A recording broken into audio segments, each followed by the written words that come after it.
I bet on myself. Yeah, I bet on myself.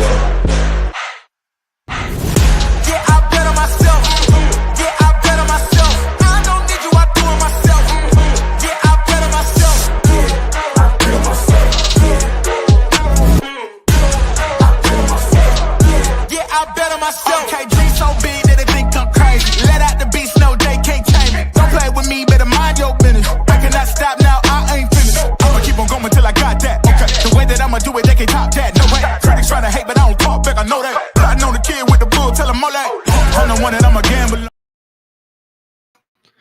Welcome to the NFL draft party you've actually been waiting for. It's for fantasy's sake and educated ignorance live from Kavanaugh's Hilltop Bar and Grill, where we're turning picks into punches and takes into touchdowns, all right here on the For Frequency's Sake podcast network. Tonight's event is brought to you by our good friends at A Cut Above by Design, because when you want something done right, you don't leave it to amateurs or podcasts that are off the air. So grab a drink, find a seat, and get ready for bold predictions, fireworks, and just the right amount of chaos. Let's make this one for the books. Bars back in your life. Bubba back in your life. As here from Kavanaugh's Hilltop Bar and Grill. We are live on Facebook. We are on multiple YouTube channels. Shout out to those watching on whatever platform you're watching on. I'm Joe Winkle. That's DJ Jarvis. This is Blake Hornstein. What's up, man? We are rivals right now, but It's fine. It's okay. We're all friends. The draft is happening in the place for the football team that you kind of cheer for, I think. I'm not sure. I'm working on that as well. We'll figure it out. I might have an answer. You're a Steelers fan before the end of the night. Yeah, no kidding. You're in a situationship. We have people here. I've got friends here. I can't believe I actually have friends. Look at this. We have a loaded show tonight where we have a lot of guests. This is what, our fourth? I think our third year, right? No, this is at least our fourth. Maybe we did it remotely one year. Maybe. But this is our third year back here at the original home of For Fantasy's Sake. So I drank this beer way too fast. Watch out. The beer's going to be drinking you before the end of the night. That's the plan, honestly. I think we need to pivot to Sun Cruisers the rest of the night. That's where Shout I'm out David Eicholt. Shout out. So we got a fantastic night planned. We're going to sit here. We're going to spew horrendous, awful, amazing takes. We have a great lineup of guests. Yeah. DJ, we've done a great. We've even had help booking the show tonight. We did. Shout out to Tim Kavanaugh. Yeah, shout out to Tim. He helped set us up. He helped book some guests, and we're about ready to rock and roll. We're about 15 minutes away from the Tennessee Titans being on the clock. We can open. Are we just so used to the Browns being terrible that we just? Our brain subconsciously says they have the first pick. It's subconsciously. The Panthers. It's like a fantasy football team run by Blake Ringer. Just yikes. That's eternally tough. bad. When you said Blake, I'm like, I'm a champ, DJ. You can't. Yeah. Not a champion of the Toys for Tots League. That was Joey Dania. So look, there you go. There were like 19 champions in that, though. So yeah. He was the grand champion. And it is important to remember tonight's episode will be on the air all night long. That it will be. We don't stop right before the action. We do not stop before the draft starts. And we don't, well, I mean, sometimes we pre-record videos, but we don't pre-record our shows all the time. But that's okay, regardless. We just don't like people. We're live. Yeah, all the time. Unfiltered. And in living color. Shout out to CM Punk. What are your guys' let's go. You got me fired up. I just made him angry. Look in my CM eyes. Punk What guy? do you see? A quitter and a wannabe. Wow. Yeah. But, I have another reason to hate you. Oh, wow. Look at all of this tension. Okay. Good start to the night. So we'll open it up. I Thank believe you. that's for you. Yeah, partner. I got my grilled cheese. There we go. Blake's back. He's happy. I'm going to have like 16 things. I ordered so much Joe food. definitely got the cheese curds. They didn't have them. Oh. Yeah. She ripped my heart out back there when she said they didn't have cheese curds. I'm sorry. I didn't mean to put you on blast like that, but I'm still in pain because they are delicious. You can be if you want to be. You can always be news. I'm not on the news. He's not, even though he works for them. Let's open it up since he's stuffing his face. Yeah. Which he should be. The food's delicious. It really is. DJ, what are your early thoughts heading into the draft? Where apparently, if you talk to pundits that really don't like the draft, everyone in this draft class sucks. Woo! Optimism. I almost feel like every year, everybody unless the draft class is great, it's bad. It's like the draft process takes so long that we get to draft night and everyone's like, what if just all, it's like, I think all these there's like 2 guys with first round grades, bro. Like Let's Look at how rewind to like 2017, where like Christian McCaffrey and Leonard Fournette and Myles Garrett were good, but the quarterback class so bad. Yeah, because that was the Trubisky, Watson, and I mean, Watson Mahomes and Mahomes draft. were pretty. I mean, Mahomes is still awesome. Watson was good for a little bit, and then he turned out that he liked getting some deep tissue. Him and Justin Tucker. They hit those two, and Bob Kraft have the same place they go to. Yeah. I mean, it's a nice. It's good to have connections. Honestly, the things that you can do in this world when you have connections. But I'm excited for this. The team that I care about is potentially going to be relevant again. During this draft process, three consecutive back-to-back offseason champions. So. The Chicago Bears. I mean, hey, you got to do what you got to do, and you gotta be good at being in the offseason. In the offseason. I don't know about you. I prefer my team to listen. It's a process. Be in-season champions. You have to build, bro, and the Bears are building. I had to figure out some new one-liners because I can no longer refer to my team as the reigning defending Super Bowl champions. They did reigningly and defendingly get their balls kicked in for 60 minutes. Did. And that's why we got a draft to get better here. Exactly. I will say this: no one loses more impressively than your team. Honestly, like when they lose, it's like all the lights are on, the draft. Beautiful, fun stuff. It's just like, well, we're gonna remember this forever. Lots of great things happening. Blake is still chowing down over here. Lots of stuff. Blake, what are you excited for, other than Caleb Johnson potentially being drafted? And the grown-up grilled cheese. And your grown-up grilled cheese. I want to talk more about CM Punk. Why the CM Punk hate? I mean, seriously. So I gets the main event WrestleMania, and we're getting all upset about it. No. Roman Reigns and Seth Rollins main evented and dragged him along with. I don't know, man. I can. I'm not upset. Oh no. I think this is where we fail to see that I've hated CM Punk for about 12 years or so. Okay, so this goes back to the original. Yeah. So you were happy back when CM Punk was a quieter. Yes, not a quitter, but a quieter. And he blocked me on Twitter because DJ called him a quieter. DJ couldn't spell him. I will say CM Punk did acknowledge my existence for that short period of time where he pushed the block button. Then he was like, "Screw this guy. See you later." Well, good job. Unlike Patrick Mahomes, CM Punk is the best in the world. Ouch. Okay, yikes. And listen, by the end of this draft, I don't know, man. Jackson Dart might be the best in the world. Yeah, right. Here's a guy. This Jackson Dart. Let me tell you. I had this conversation with somebody on the drive over, guys. But what's interesting is during the college football season, every prospect is perfect, right? Oh, what's going on here? Nothing. Continue. Yeah, you continue. Oh, sorry. Act like we're not here. No. Okay. So we're producing the show while on the show. Exactly. Hey, we got to do what we got to do. We just don't have camera cutaways. During the college football season, every prospect is perfect. Bryce Young during Bama's run was perfect, right? And a lot of these top players, they get built up, and then during the pre-draft process, they get torn down. Like, it's wild. It is, honestly. And you can come up with, the player that you were you were really fond of at one point in time. Now there's the liquor test. Is that what it's called? Litmus test. The litmus test. Oh, that too. The liquor test. No, like the IQ test, and then you've got for Johnny the Wonderlick. For Johnny the Wonderlick. Thank you, the Wonderlick. For Johnny It's so hard for me. For Johnny Manziel, it was the liquor test. Sorry, I haven't seen that documentary. Apparently for Lawrence Taylor too.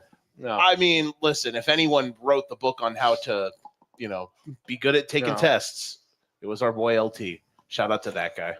All right, DJ, do you want to welcome our first, or finish your point? Sorry, about liquor tests. No, all I was going to say is you can poke holes. Okay, I need to just the guy who talks for a living. He did not pass the liquor test. He did not pass the liquor test. That That's is Sun Cruisers for me. We could poke holes in all these guys. At the end of the day, we have no what clue what's going to happen in the future with these players. Yeah, whoever gets drafted at 31 by the Kansas City Chiefs is going to be great. They'll be okay. And right now, we might not know what's about to happen over the next few hours, considering everyone is saying about all these trades that might happen. Who knows? It's about to get weird. All right, Mr. DJ, go DJ. That is my DJ. Welcome our first guest in. You didn't even tell me when I got the tables. You didn't say, DJ, I get should the have. table. I know. I'm sorry. I failed on that. So we're joined here by Mr. Jason Teague. He is the president of operations of the Quad City Football Alliance. Yep. So welcome aboard. Thank you. You know, it's been chaotic for the 9 minutes we've been on. So just kind of tell us a little bit about your league, what you guys are doing. So we are a 7-man football league based in the Quad Cities. We transformed from a single semi-pro team into a league that is in the Quad Cities. You know, we eliminated the travel for the guys.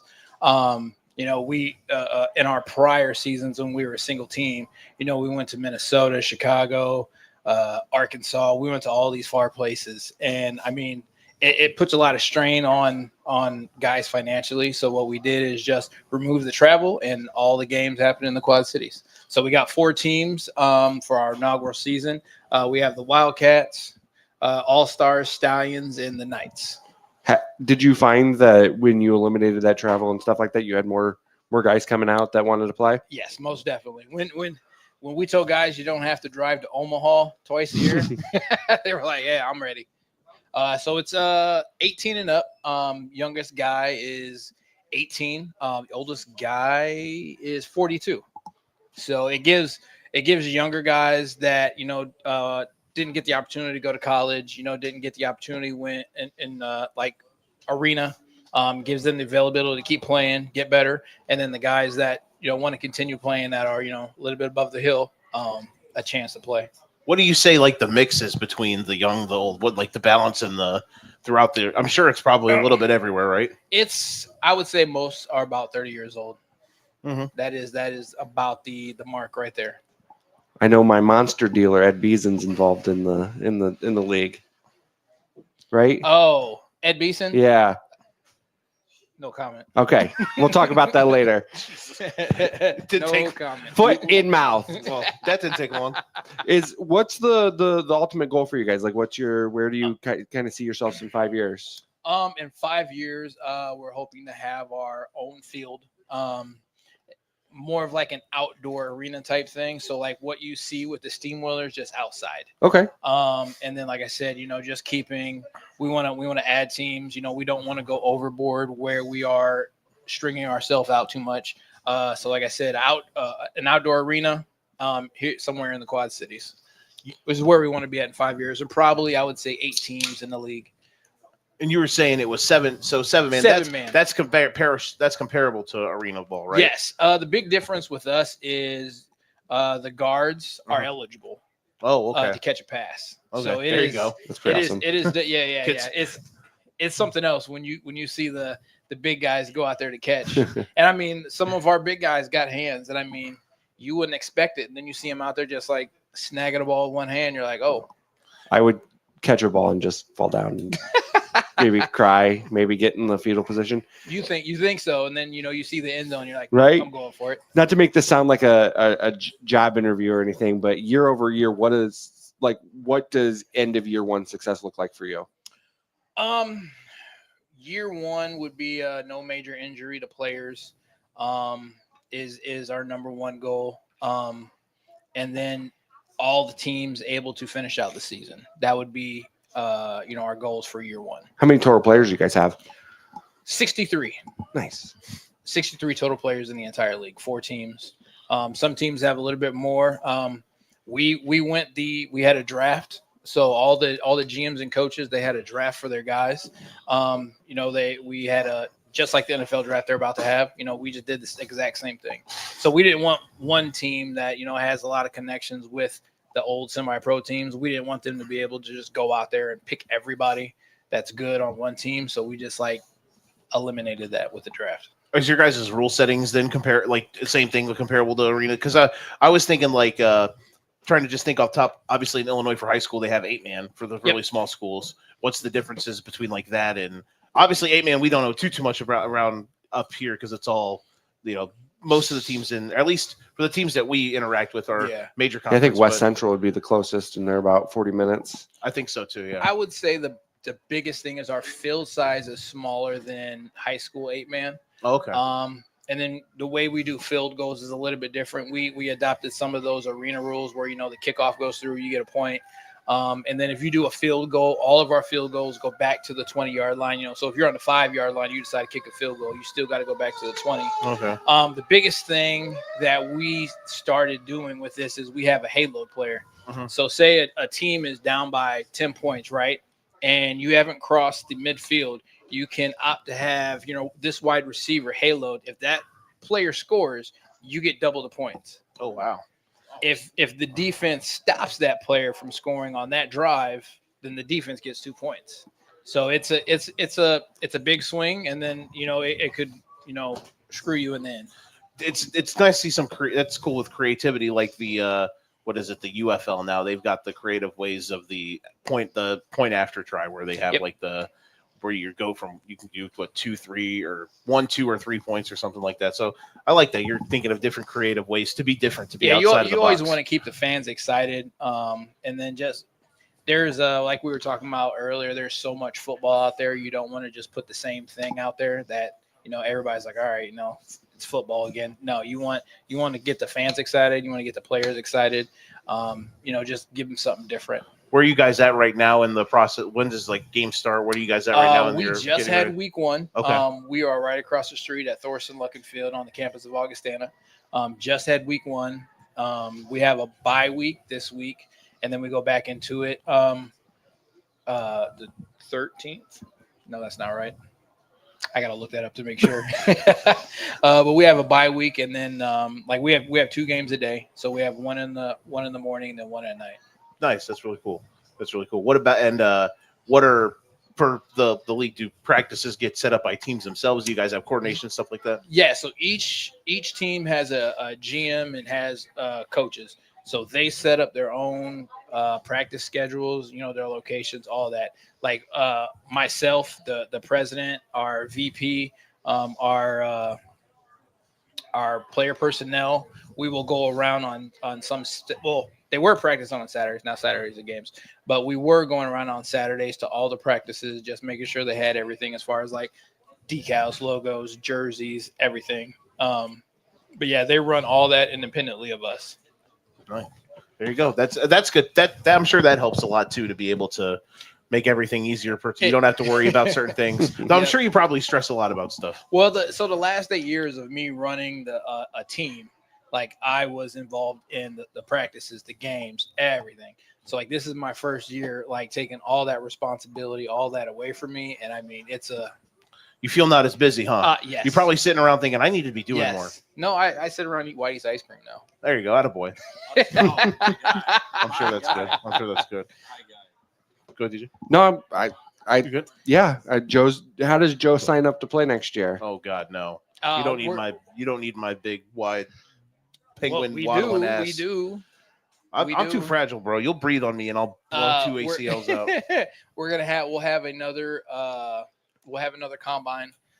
Next year, our combine is just like the NFL. We bring all the guys in, they sign a bunch of papers, waivers, and stuff like that. They go out there, and the coaches will run the drills they want to do. And then like the players rotate and the coaches rotate, so they're able to see multiple people, multiple positions out there. But like I said, everything happens right across the street at Thorson Luck and Field on the campus of Augustana. So before you go, one more question for me. Will the guys who are on certain teams this year be on those teams next year, where you kind of move the rosters and stuff like that, keep it competitive? So what we plan to do is most teams have at least 16 players. So what we plan to do is have each team keep at least 9 players, and everybody else is going to go back into the draft. So every year you could get drafted if you were selected that way. And then each team is given a certain amount of trades, certain amount of free agent signings. So like our plan right now going forward is just to have 9 players stay on each team. So that just depends on like injuries, how everything goes throughout the season. But that is our plan for right now. Like this being the first year, we have to be very fluid with our plans, our rules, and everything. We have to like see how everything works out. We labeled this our exhibition year. There you go. Be room to adapt, right? Yeah, most definitely. Well, congratulations on it. Yeah. Well, hey, thank you. Appreciate you joining us. We'll be on the lookout. I hope you guys have a really successful. Might have to have you guys come out and do a game. Yeah. Joe is all about screaming during football. I scream way too much during most sports. He does. Who are you guys fans of? The Bears for football. I'm a Bears I'm a fan. Chiefs fan. Yeah. Aaron Rodgers fan. It's complicated. Yeah, he likes Aaron Rodgers. He's in a situationship with Aaron yeah. Rodgers. Bears fan as well. So what route do you think we're going right now? Everything that I have read or heard has us leading towards Ashton Genty being moved up to 5 to take Ashton Genty at 5. Don't sleep on the Broncos to take Ashton Genty. Do you think that's what we need? Yeah, this is a draft where I think there are not many. Like, this is not a draft by needs draft. You'd go out and draft the best players in the draft. I think Genty's one of the 4 or 5 best guys.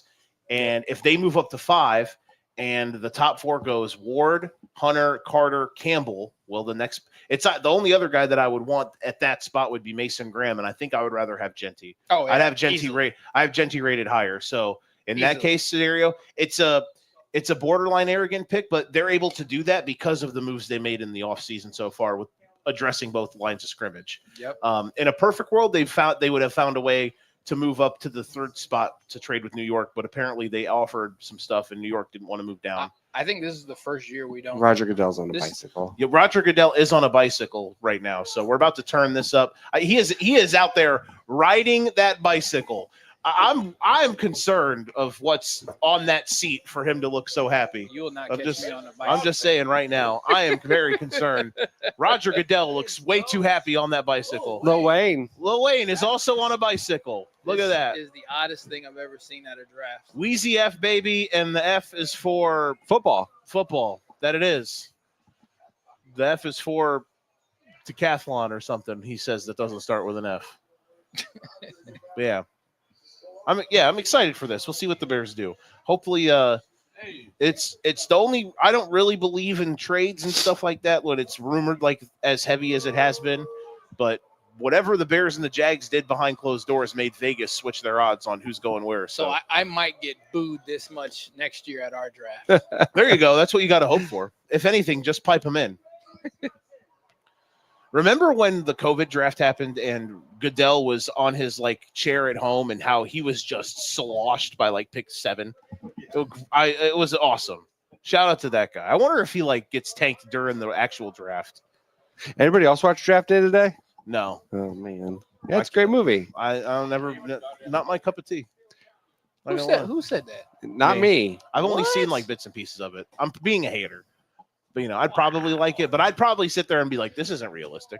I saw someone break it down on Twitter today talking about how, I saw it too. How, you would, why would you would just not draft this generational quarterback because of a birthday party? That's terrible. No, it was $100, brother. Yeah. But isn't Bo Callahan is played by Chris Pratt, right? No. That wrong sports movie. That's Moneyball. But his agent was Diddy, and that explains why nobody went to his birthday party. That is a great point. Or it explains why the wrong people were at the birthday party, and they just said nobody was there. Oh, that's on me. Hello. I'm sorry. I was came and grabbed it. Oh wow. Thank you very. I'll come up there and probably grab another drink here in a minute. Thank you so much. All right. See, you're bulking up for next year already. I am. We'll send it to the Burden by the Bear comment section. Our boy Blake Ringer out here saying boo DJ. Hey, I acknowledged it. Blake doesn't even really exist. Nobody here's ever met Blake. Not you. Oh, hold on. Sorry, my bad. No, nobody's met me either, DJ. Let's be honest. I've met you. Who's that guy? I've met Ahman you and I Green. like you. Oh wow, I haven't seen him in a long time. He's in good shape. Oh, I forgot this was in Green Bay.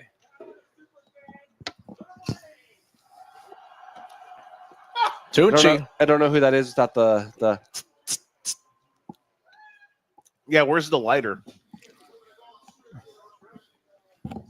They're not gonna put Green Bay Packers legend Brett Favre up there.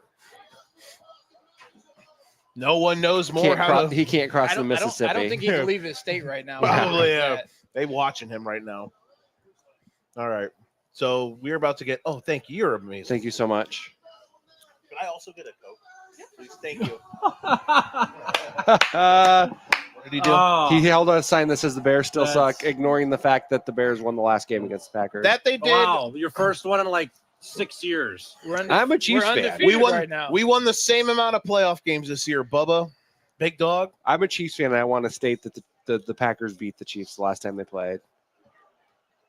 They did. Because of the That's not like- referees, but you know. Good to see you, Clay.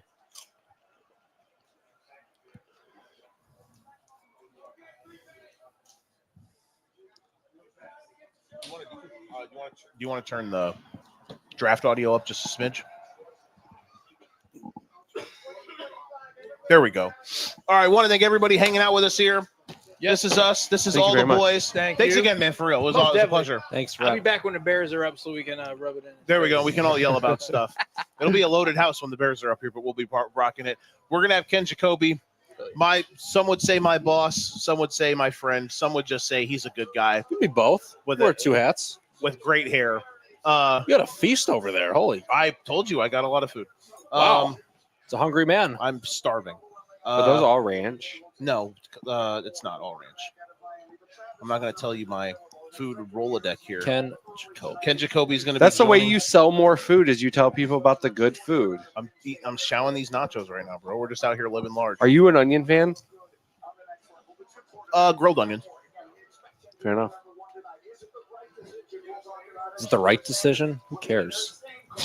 There he is. Ken Jacoby's here. Woohoo! Yeah, great job, Ken Jacoby. Fellas, Yeah. I am ready. I am ready for this. Ken, can you do me a favor? Yeah. Is there a 5th headset plug-in? Because I couldn't find one. And if there is, we need a cord? it. Yeah. Yeah, I think it's attached to another cord. Okay. Because I thought there is. I can't find it. Yeah. Doing IT on the air, Give Joe. me a second on there. There we go. That I am. But yeah, you're watching right now. There we go. Nice. And then grab another one of the Another headsets. headset? Yeah. You bet. Thank you, boss. We are here. Literally, I have it here. It says all the boys. There will be more boys. We're going to be joined. We'll have card subject to changes. Nick Bull joining us at some point. My boy Nick Welch, UT football head coach. Hey, he will be joining guy. the party. Blake Orange How you is here. Ken Jacoby's here. That's Donald, DJ Jarvis, Steve, FFSQC Tribal Chief. I might let Omar on the air when the Patriots are picking. Turn us up. Can you turn us up a smidge? You too? just asked me to turn the draft up, brother. Well, I guess turn us both up. I don't know. There we go. We're We're back. all the way turned up. Oh, that's Oh, loud. that's- Okay, he'll turn us all the way up, Soldier Boy. that's a Jesus. little I'm much. sorry. I'm just trying to. Gosh, don't yell at me. That drew Tim Kavanaugh up out of his seat. I couldn't hear us, bro. God, don't yell at me, DJ. Tell Stop us- yelling at me. I'm not even saying any words. I'm trying to figure out what It's Tim wants good. me to do. It's fine. It's good now. It's good now. We're fine. When Tim Kavanaugh just jumps out of his seat, you know you're up too loud. Tim's gonna beat my ass, honestly, because I've been asking for too much stuff. The Titans are finally on the clock. Yeah. Let the charades and parades begin. Yeah. The Sherrod. We're gonna be here until midnight. All right, let's get it started. Did you guys hear about the big trade of draft picks that Yeah. has already gone The down? Texans and like the Browns. all the 5s and the 7s that Yeah. got dealt? Yeah. A 5 and a 5 in 2 years for 2 6 and a 7th. Could be They're Jay not Higgins. allowing anybody else into the cares? draft because they've reached max capacity in the city of Green Bay. Only thing that is being speculated, I've seen speculated about that, is the highest pick this year is a 5th rounder to the Browns in that deal. Could that be just one little piece of the puzzle of maybe the Browns doing what? You're always No, thinking 2 moving- steps ahead. No, I'm not. No, I'm not. By the way, They're going to trade for David Putney because they feel like it. For who? let me go on the record Oh. that I think there is a less than a coin flip's chance of the Bears moving up. I think that it's more than 50-50 they're staying put.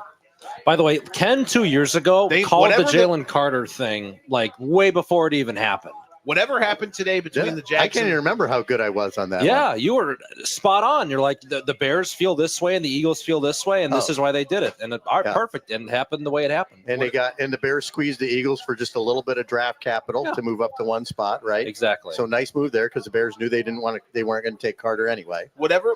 And what I mean, Now it's worked out so far for the Eagles, but his career is young. Okay, give it time. You know, I mean, Jalen Carter he's has the really- same amount of he's Super really Bowl good. rings as every He's very Chicago Bear ever. he's really good. he's really good. He's really awesome. Right. Now, if the Bears stay put, and if you have like Mason Graham and Kelvin Banks and Tyler Warren are all gone at 10, then they Nightmare. will be very sad. Yeah. But I don't think all 3 of those guys are going to be gone. Well, let's hope it doesn't get to that part. Whatever them in the Jags back room, whatever those rumblings today happened, it made all the Vegas odds for who was going at 5 It's crazy. and who was going at 10 the Bears are like the odds-on stop it. favorite. There's to never- take Genty Never now. like comparing Cam Ward to Patrick Mahomes. Stop comparing Cam Ward to Patrick Mahomes. I'm sorry. Oh This my is very goodness, dumb. no. The No, only please. people are saying because of his creativeness, it's very like close to, it's borderline similar. I don't know. Please never compare anybody to Patrick Mahomes ever. Just please. So what should the Bears be willing to give up to go from 10 to 5? The good news for them is that trading up, everyone is saying it's worth like 70 to 80 cents on the dollar. So I think if they move up to 5, it will look like they'll be flipping 5 and 10, and they'll be giving up one of the 2s and another pick next year. Mm-hmm. It won't be a massive haul. Well, normally, in terms of draft capital value, normally in those trades, the team that is moving down is the one that wins on the points chart, right? In terms of draft capital, usually, because the team that's going up is the ones that they really, really want this one guy, and so they're willing to go that extra mile to pay up to move up. The right? pick is in. But I don't think that. Do we even need to watch this? The first. Can I just get a better comp than Patrick Mahomes for Cam Ward? You smell funky. Now it's time to get funky. Yeah, anybody but Patrick Mahomes, right? Yeah. Way too good. Is there a better Doug- comp out there? Guys, Doug DJ? Green's hands smell phenomenal. Wow. I'm just letting you know that right now. Wow. I Now, was you're not vouching for the rest of him, of course. no, just the hands because they Okay, were all in right. my face. Okay, very I good. was like, who is this? And I've never had my eyes shielded while I was putting mayonnaise on a sandwich. And I just did, and I think I liked it too much. You This know is how weird. Budweiser is Bud heavy because you have Bud Light Bud heavy, Geno Smith heavy. For You know, Cam Ward. that I like kind that. of I like that. surprises me, Joe, because I was thinking that there's actually very few things you have not experienced while putting mayonnaise on a sandwich. That's a fantastic I'm point. just- Kendra. Well, when the an number of observation. times you put mayonnaise on a sandwich is as high as times Joe's put mayonnaise on a Right. sandwich, Right. like lots of things can happen. And it takes more than just a couple of seconds Yeah. each time, Well, I'm saying, to be done properly. So, all right. So they're going to announce Cam Jury's Ward. out. So, I guess the question is, the Bears have those 2 high number 2 picks, and they could use multiple guys. We'll pause for the pick here. What if they shocked the world and took somebody else?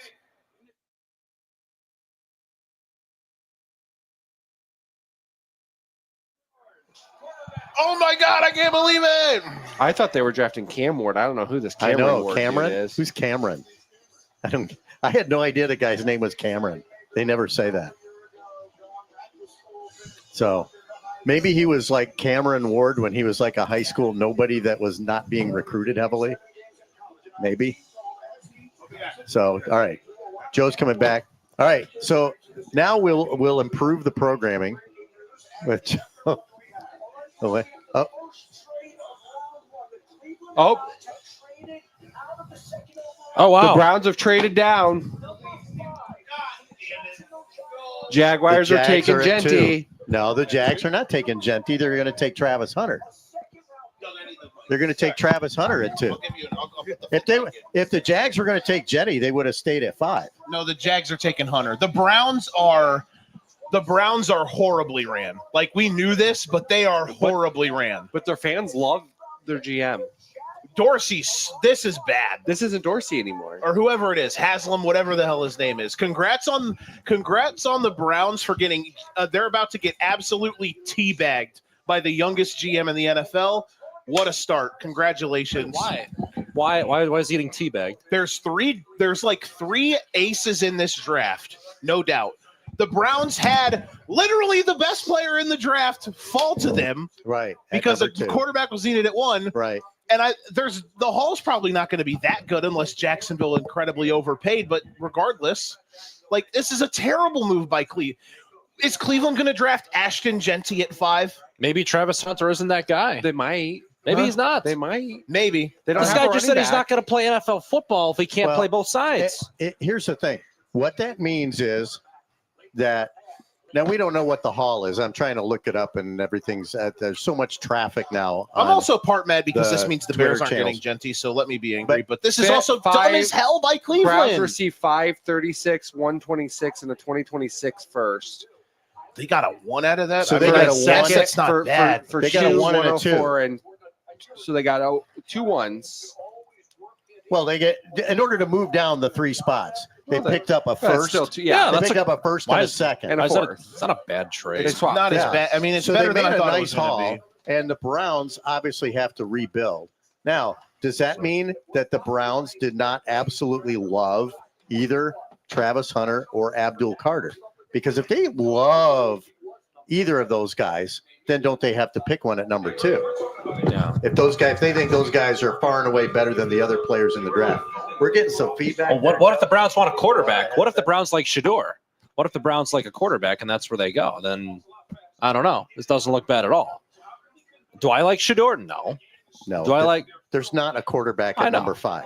right? No way. Not even close. I would think, but you never know. I mean, Blake Bortles went number 3 once upon a time. So Well, anything could happen. Mitch Trubisky went number 2. exactly. The Wow. Browns might Brown. Yeah. When We'll see. that's a whole other thing. When that trade was announced and the Bears actually gave up like real stuff to move from 3 to 2, and we did not think it was going to be for Trubisky. Didn't think it was going to be for Trubisky. So we thought it was going to be for the soon-to-be former quarterback of the Cleveland Browns. But that's a whole other story.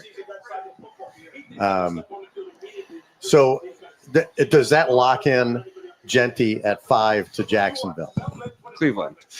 I mean Cleveland. I think it's all That's what I mean. smoke. I don't think Genty's going that high. I just No. don't. I just don't. No. Yeah. No. We'll see. You What know. if he fell to the Bears at 10? Could you imagine? Somebody will trade up. I don't know. So, Ken, you're a Bears fan. I want to ask you a question. Yeah. Because Ben Johnson in Detroit built the offensive line Yeah. and then got a tandem where you had your power guy in David Montgomery and your elusive guy in Jahmyr Gibbs. Would you rather wait and get a running back with your second round pick and use your first pick to get an edge rusher, another offensive lineman, and then try and do what Detroit did, which is maybe get a Caleb Johnson and then find a way to get somebody next year or have DeAndre Swift and Caleb be your tandem this year? Or would you rather have the guy like your Saquon Barkley, like your Adrian Peterson in your prime, like your guy?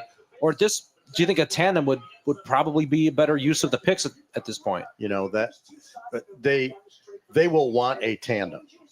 Okay. The Bears will want a tandem. That seems to be the Ben Johnson way, right? And that is in vogue in the NFL. Having more than one sort of RB1 and RB1A is kind of a thing now in the NFL, and Ben Johnson is all in with that. The question is, it all comes down to their individual evaluation, right? How much do they love Ashton Genty? Now, they have some serious draft capital. They've got 2 high number 2 picks. They could definitely make use of those in a great way to help the Bears this year and beyond, right? Do they want to cut that in half and, like you said, probably give up another pick besides in order to get Genty? How much do they love the guy? Them staying at 10 isn't a problem. Right. They might not get the cool part about this for Chicago was going to be in a draft where there is 3 definite, no doubt blue chippers. They were going to get one of them about 15 minutes ago. At least that's what it seemed like. And now they're probably not, unless Cleveland would move. Well, their best hope is that no one jumps ahead of them, or the Raiders don't take Genty at 6, which I don't think they're going to. I think the best hope is that somebody jumps up to pick a quarterback before number 10. That would help the That's Bears not out. going to happen. You don't think so? There's a better chance of the 5 of us getting eloped in the next 10 minutes than Shador, Jackson Dart getting traded up for. Right. Maybe Shador, but like, why would they do that? I don't think nobody should. everyone's Don't get me gonna. wrong. I think Shador is fine, but like people think everyone is saying that like all these Hold on, the draft 2 pundits. unmarried people are you 2. Are you guys eloping together? Just let me. I'm say, ordained to marry. I can do that right Exactly. here, right there now. we go. Everyone is saying like the Saints aren't going to take a quarterback. So, I mean, like those are the big rumors. That's a great drama to play out if the Bears stay at 10 is when the Saints pick comes up. Do they or don't they take a quarterback? And if they do, then somebody else falls to 10. Here we go.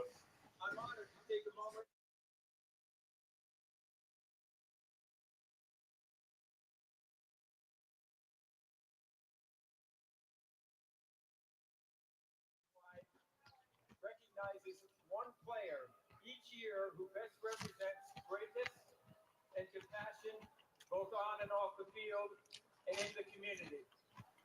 Tonight, we are proudly joined by the 2024 Walter Payton NFL Man of the Year, Eric Armstead.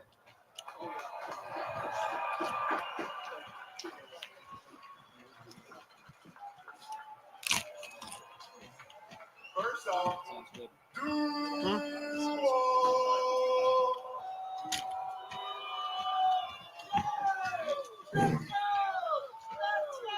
say thank you to the commissioner, thank you to the Payton family and the NFL nationwide, and also tonight I want to. All right, this is taking way too long.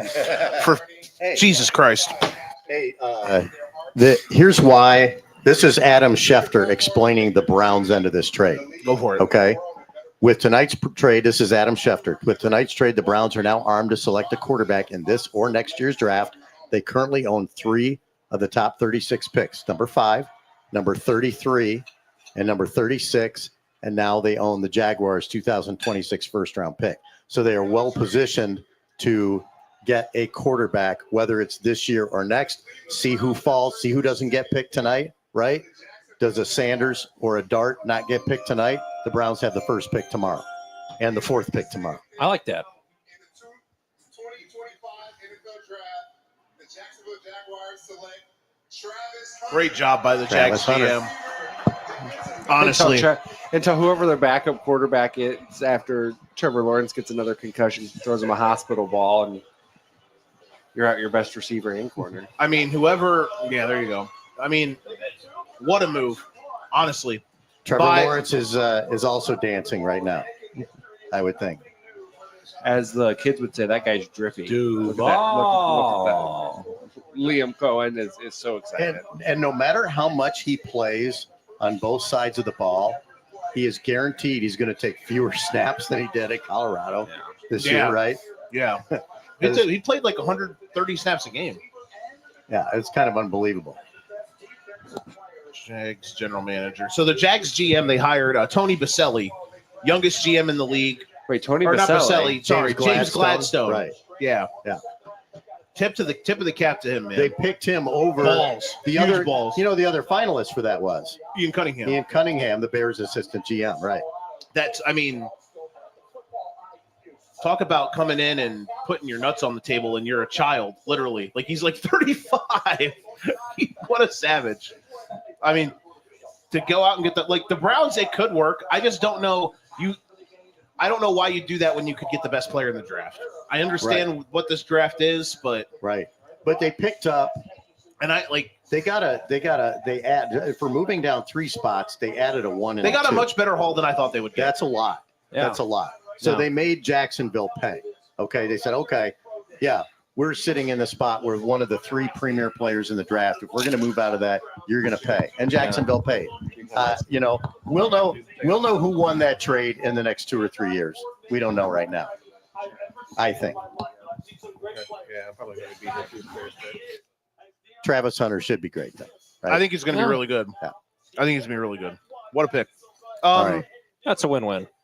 And then Honestly. this doesn't affect the Giants at all because the same 2 guys going ahead of them. So Right. they're still in line to take Abdul Carter. I mean, is that every single mock draft has Abdul Carter going It's to the been Giants? for the last. The order has been Ward, Hunter, Carter, Campbell. Just depends on who takes them where. Right. The head. So DJ's the tribal chief. What are you? Oh, sorry, the kingpin. The kingpin, yeah, that's what CZ nicknamed me. The kingpin of For Frequency's sake. Tribal chief. We are here live on Facebook, YouTube, multiple YouTube channels, our FFSQC YouTube channel, Burdened by the Bear. Like and subscribe the video. This is all the boys right now. We're still got guests rocking in. Blake, I'm going to throw it to you. Sure. The Giants have a lot of defensive linemen. Sure. The thing that I have not really been able to grasp in this process is Abdul Carter is awesome. Again, when you got to take these guys, are you shocked that it is so cut and dry that they are just going to take Abdul Carter here? Yeah, I think, Joe, excuse me. I think what's going to happen, I don't know if it's this year, but I think you move a guy like a Dexter Lawrence, or not Dexter Lawrence. You don't move him. I'm sorry. You move Thibodeau.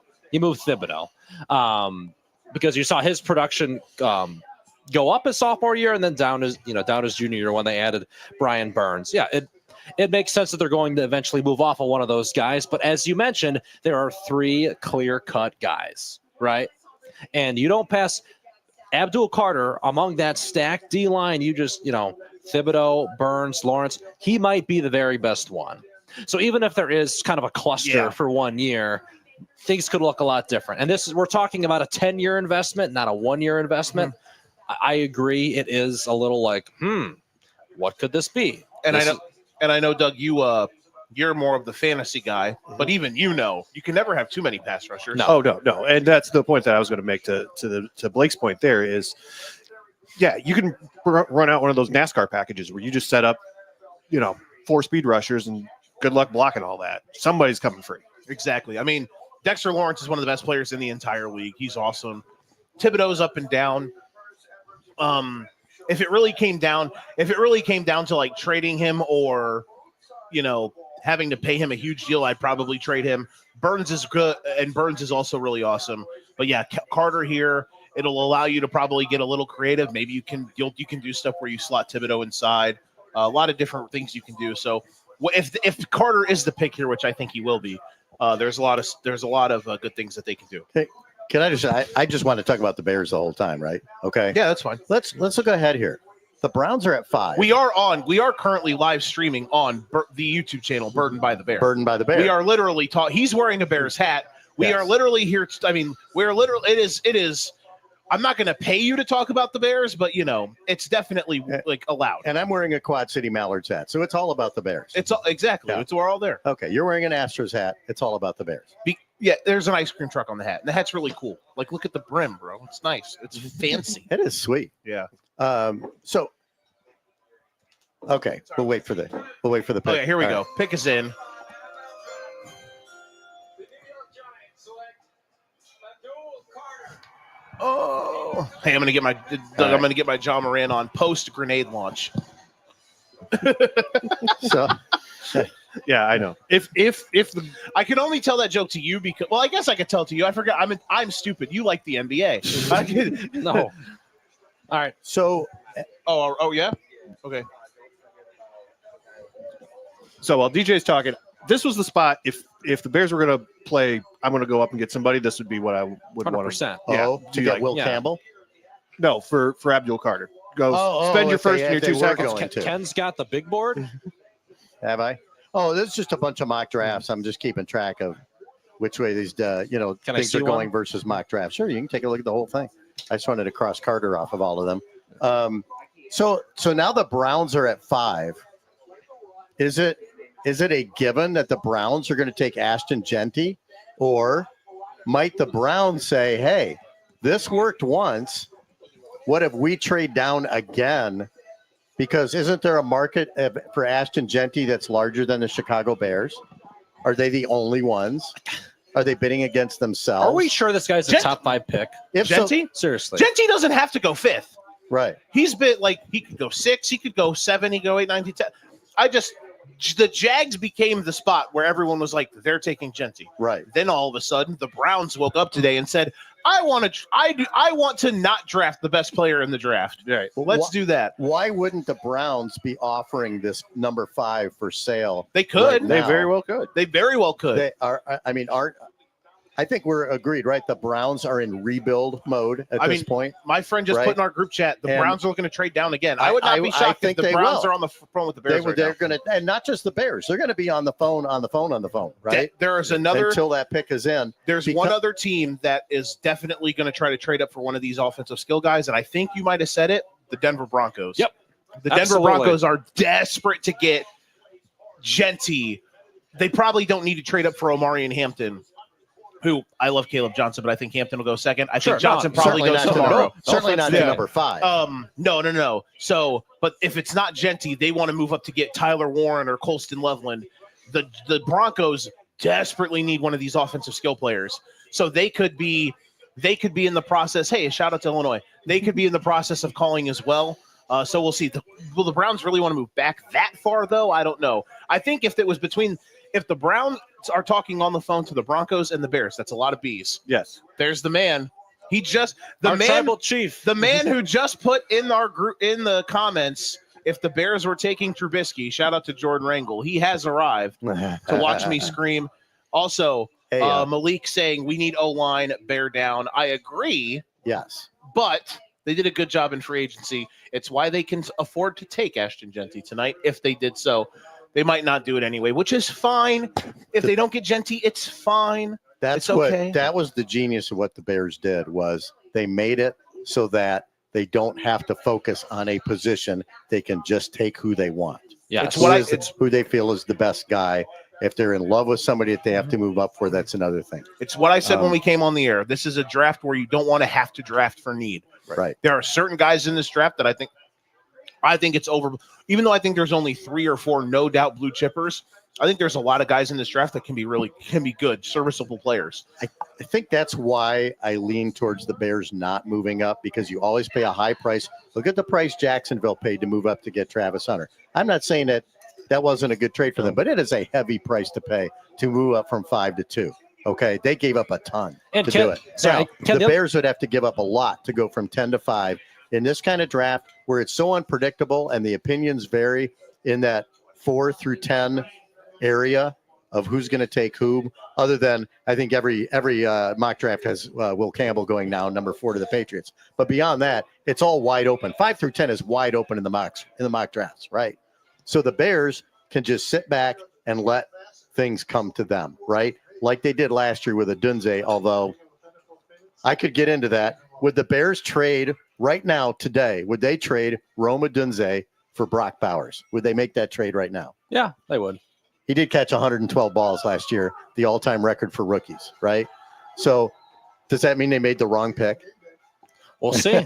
I don't know. Now, Walker, the right tackle, was not that was the correct pick, which they had their choice of some offensive tackles. And I look back at this. Yeah. You look at the ratings of those guys. He's not rated as high as Paris Johnson, but he was taken 4 picks earlier. Right. But of the guys that were out there, there were 2 other guys that got picked shortly after Walker got picked by the Bears, and he's the best of the bunch. So they've done well. You mean right. Who did I say? You mean right, not Walker. I don't know what I'm even saying now. You're good. Right. Yeah. Can I make one point going back to the Travis Hunter comment you just made? Okay. So a lot of times I think with skill position players, especially, we'll fall in love with the generational talent, right? Go back to the 2018 class where you had Saquon Barkley going number 2. Nick Chubb was drafted 30 picks later. I could argue Nick Chubb's had the better NFL career, right? Wow. Is the deviation between... How could you do that? Look at Marvin Harrison last year, 6th overall. Brian Thomas went, top of the 2nd round? Is the deviation between those... One was the best pick, the best wide receiver prospect ever, and the other was just their average late 1st round pick. But is the difference that much? Right. That's why I like the idea of trade down, collect assets, and not fall in love with the guy, because a lot of times he's not that much greater than somebody else you could get later on. Here's how I absolutely agree with you, okay? Nick Chubb was taken at what spot? Like 33rd. 33rd, okay. And Saquon Barkley was 6th in the same draft, okay? Is Saquon Barkley worth Nick Chubb plus what it would have taken to move from 33 to 6? It's almost laughable to ask the question, right? Yeah. Because we know the answer. It's ridiculous. Yeah. It's completely one-sided. So there's your argument kind of in a nutshell. Now, obviously, you took the best example of somebody picked down the line at the top of 2 who was an all-pro caliber guy. It's easier to do that at running back too. And it's easier to do it after the fact. But I get your point. It makes sense. Well, you can get guys later, especially, and that's why the running back position has been devalued in recent years, because teams discovered, wait a minute, we're getting Pro Bowl caliber guys in later rounds. Who did that actually start with Terrell Davis? Is that what started people thinking about making that a little bit different? I don't know. Maybe. Well, I'll go on the record right now. I mean, everybody loves this McMillan kid. everybody thinks he's the next. Does anybody know how to say his first name? Tetaroa. Tetaroa. Okay. Tetaroa. That makes it easy. I watched Emeka Egbuka play. I think he'll be the best receiver in this class, and he's going in the. You think Egbuka will? I think he'll be the I can best see receiver it. in this class. I can see it. I like Ted McMillan's ceiling. Yeah. Here's the problem that I have. I love 2 years ago, I loved me some Ted McMillan. Watching Noah Fafita in Arizona just wreck shop. They won 10 games. They won the Alamo Bowl, and Ted McMillan was a dog. This last year, first game of the year against, I think it was New Mexico, he had 300 yards. And then after that, it was kind of rocky. A lot of roller coaster. Yeah. They were questioning his hustle. They were questioning his effort. They were questioning how much he really cared about ball. Very up and down. Very up and down. I hate when people are like, "Oh, his comp is Mike Evans because of what his size traits are." I'm like, so you're comping him to one of the greatest receiver talents in the history of the NFL? Yeah. That's just bad. All right, the New England Patriots. Omar, where are you? Are about to draft. Yep, that Willie makes sense. C. Good Look Drake. at that! Look at that blazer he's wearing. His arms are too short. What a dumb criticism. See, everybody has. But I saw an amazing picture today. You'll hear that. You'll hear that What's with up, Kelvin Banks coming up a little bit later, which I'm not on board with it. Great to see you. Straight up right now. Just telling you, mouth. Why? You don't draft a That's what I just said. This guy knows ball. Yeah, Blake Hornstein, you're speaking Nick Welch's language right Whatever now. you want, my Absolutely, friend. absolutely. You want to hop on? Let's go. Nick Welch is cashing in his football in the bank contract. Omar, do you want to come talk about your new left tackle who might be a guard? Okay. You asked for it, so there's an amazing picture in my friend group chat today. Coach, good to see you. Good to see you. How we doing? Nick Welch, United Welch. Township Panthers football coach. How about that? The only football coach who likes me, apparently. Yeah. I mean, that's is what it is. I love you. I don't like you. That's a great point. Yeah. Thank you. I'm gonna remember this moment right now. That little moment right there. Don't overdo it now. He's going to No, go home. just- He's going to clip it. It's going to be on TikTok. It will be a TikTok. It'll be It'll top be 10 his- calls of the year. Huh? Top 10 calls of the It's year. gonna make that. Yeah, it's It's gonna gonna be. be his It'll be ringtone. 0. That'll be number 0. So Real quick, there was a hilarious group chat picture in my friend chat today that I think it was my friend Mac who sent it. It had Will Campbell with these photoshopped insanely tiny baby arms. T-Rex arms? It was hilarious. Regardless, I think Will Campbell's really good. So shout out here on YouTube, Burned by the Bear for frequency's sake. We're on Facebook as well. Like, subscribe, all that good stuff. We're here rocking it out. Pick 5 is about to happen. The Browns, after trading down from pick 2, we are now joined by my good friend and maybe yours, UT head coach Nick Welch. How you doing, buddy? Good to see What a you. great draft pick for the New England Patriots. absolutely. And he looks You sharp. start at left tackle in the SEC, and you're that guy. I don't care how short your arms, you can play in the league. He's Thank a you. dog. Thank you for describing Yeah. Kelvin Banks to a T. Right. Yeah, just watch the film. Quit. Measurables matter, but the film matters more. This is overthink it, up until tonight, and they just got their left tackle to protect their franchise quarterback. Will Campbell is a true tried theory of the draft process being way too long. Yes, Because if the draft happened 6 weeks after the title game, no one's questioning Will Campbell being a top 5 pick. absolutely. But because it feels like it's 6 months after the title game, everyone's losing their mind. Okay, Browns pick is in. They could take a player here. They could move down. Nick Welch is a Bears fan. I am also a Bears fan. We've had discussions about what the Bears might do. If the Bears trade up here and draft Ashton Genty, he will be mad. Can I make my case quickly? Sure. Because I told you initially that I would be as well. But if they did it now, I wouldn't be. If they would have moved up to 3 or 4 or 5 and Campbell fell and they passed on Campbell for Genty, I'd be upset. I mean, Mason Graham and Will Campbell to me should be. If you're trading up to 5, it better be for Mason Graham. Graham and Genty to me are the like neck and defensive neck. line was Swiss cheese. So wouldn't that be the genius move for the Browns to get all that draft capital and now grab Mason Graham right now? Yeah, I mean You would think, but Because the it thing is, seems right like now, I you have heard the zero- Broncos. And then many bets will be lost. Everybody who put money on the Bears having Genty. I have no. Because the thing I is, if heard- the Browns make this pick, I have no clue who I they're heard going the to take. Broncos want Genty too. The Broncos are the only other team right now that really want to trade up because the Broncos are out of the range of the. Really, there's 3 stud, no doubter, potentially no doubter, like offensive skill guys. Genty, and then the 2 tight ends, Warren and Loveland. That are left. And the Broncos. Travis Hunter's pretty good. True, my Okay. bad. Yeah, I'm an idiot. All right. The Broncos want one of them, and they're like desperate for it. Maybe Loveland or Warren could fall to 20. Very doubtful. In the mock that I did, Loveland fell to 20. It just the last one I posted today. It just happened kind of out of like it just happened. It's how it fell. But I definitely think they're going to be on the horn to try to move up. And I will give Broncos benefit of the doubt if and when they get one of those guys that they've done it right, because last year there was a lot of questioning of how high they took Bo Nix. They were not wrong.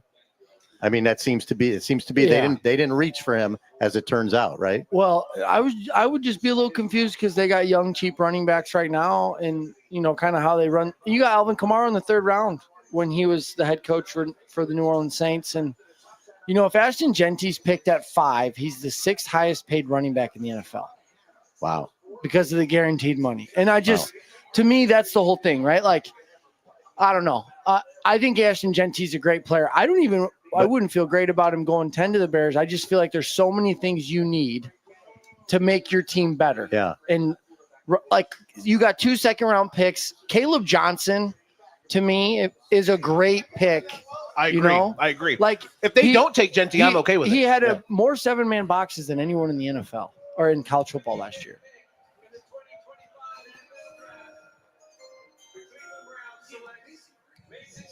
Okay. That's a good pick. Wow. You win in the trenches. How about that? Now, Cleveland Browns, I think, are looking real smart right now. It's a good move. I mean, they picked up a 1st and a 2nd to move down from 2nd to 5th and got Mason Graham. Did they really give up that much going down from Hunter to Graham? Oh, they gained. And what did they gain? They gained. A high 2nd rounder, Yes. fairly high 2nd rounder, and a 1st rounder next year. Yep. Yeah. This is good for them. I mean, this kid can play. I think Graham is another guy who's a vicious cycle of the draft process being too long. I love Graham. Well, my thought process, if the Bears moved up between him and Graham, I have them like neck and neck in my actual like top players available. Yeah. So I think I ended up having Genty 4th and Graham 5th. So it was neck, or maybe and it was neck and neck. When you think about like the Harbaugh built this Michigan team, right? Like, and he talks about the tip of the spear. Your offensive line's the tip of the spear. Your offense, your D line's the tip of the spear. Your defense, and they've been. This year they struggled on offense because of quarterback play, but their defense was outstanding. You saw how they played against Alabama in the bowl game, and this kid is a total animal. I mean, honestly, Kenneth Grant's really good too, and then you got Will Johnson. Like, these guys are just – I mean, this guy reminds me of Aaron Donald because people kind of complained about his length and his height, but he's a specimen in terms of athleticism. He's the meanest man on the field no matter who he's playing.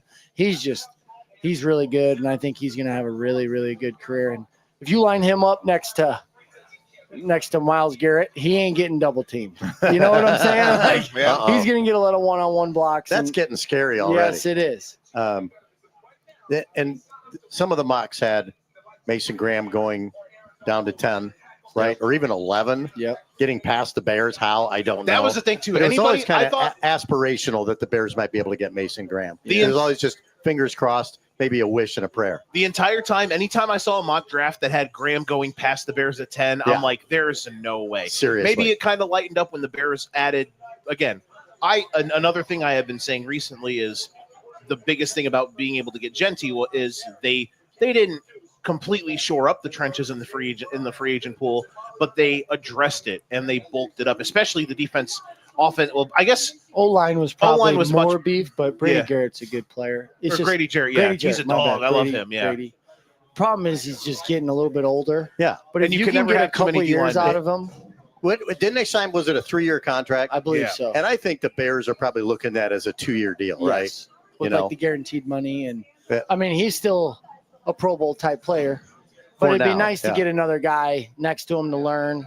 You know how to be a pro. You need pros around young guys. All right, guys. The Raiders depth chart at running back, Raheem Mostert, Sincere McCormick, Zamir White, and Dylan Lobby.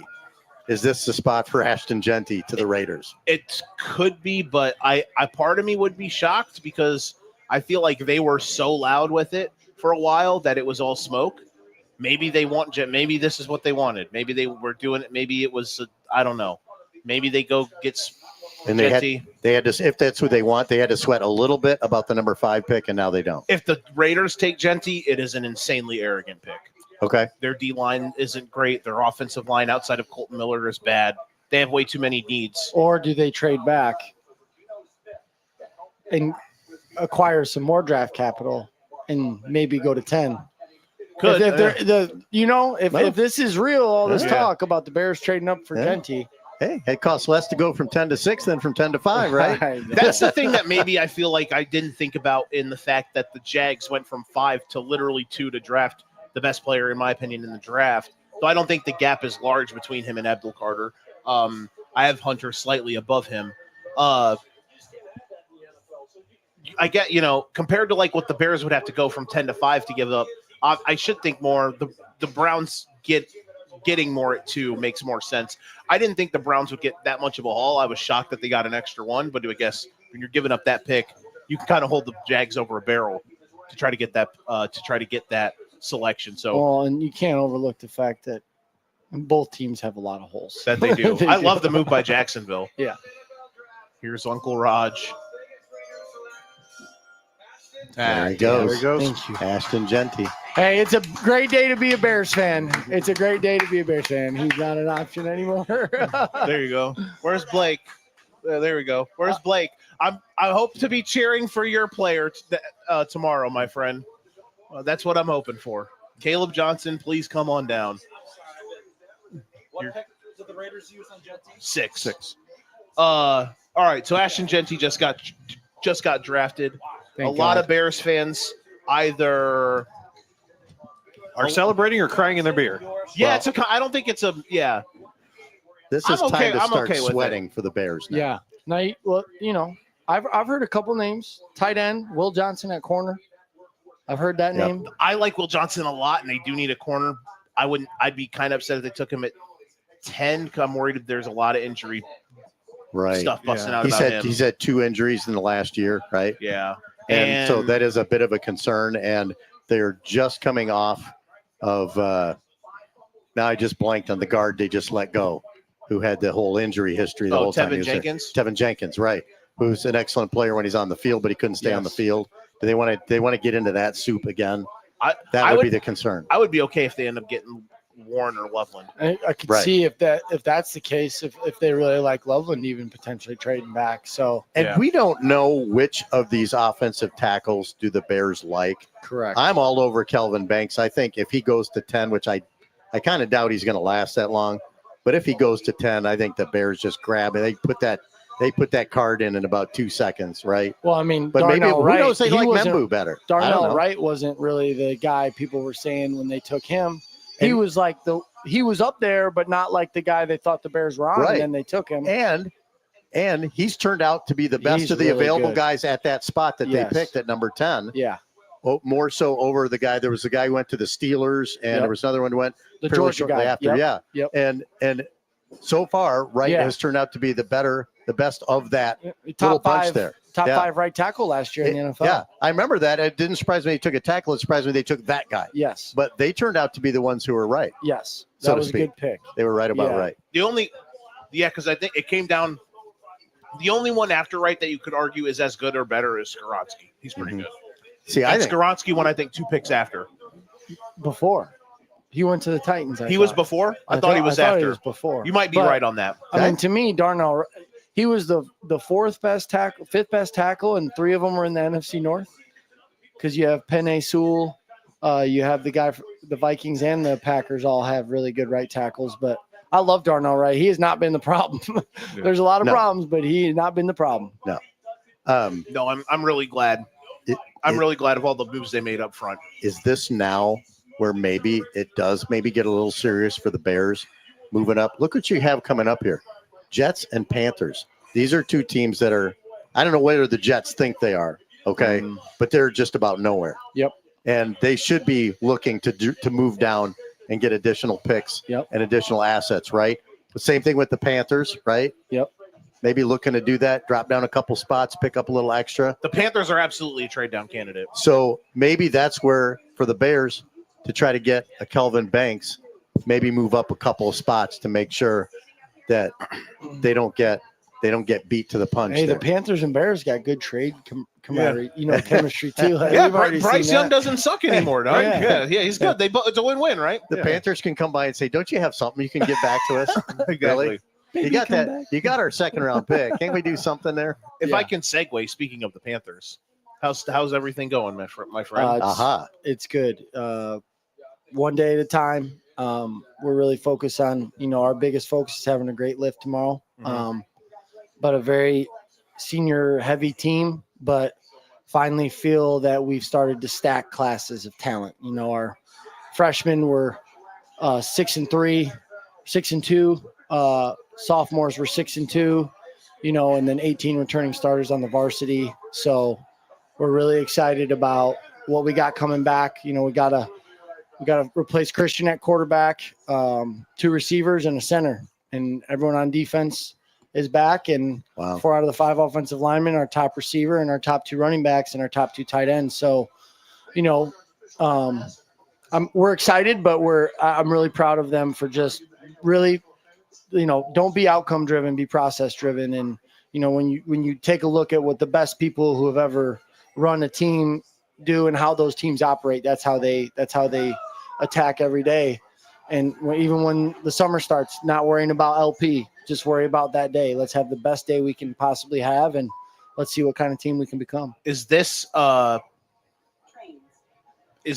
dog days, like between, at like post winter sports before summer? Because I know I think that the stretch of the process that I always not hated the most, but was that week between the end of the summer and your first game week.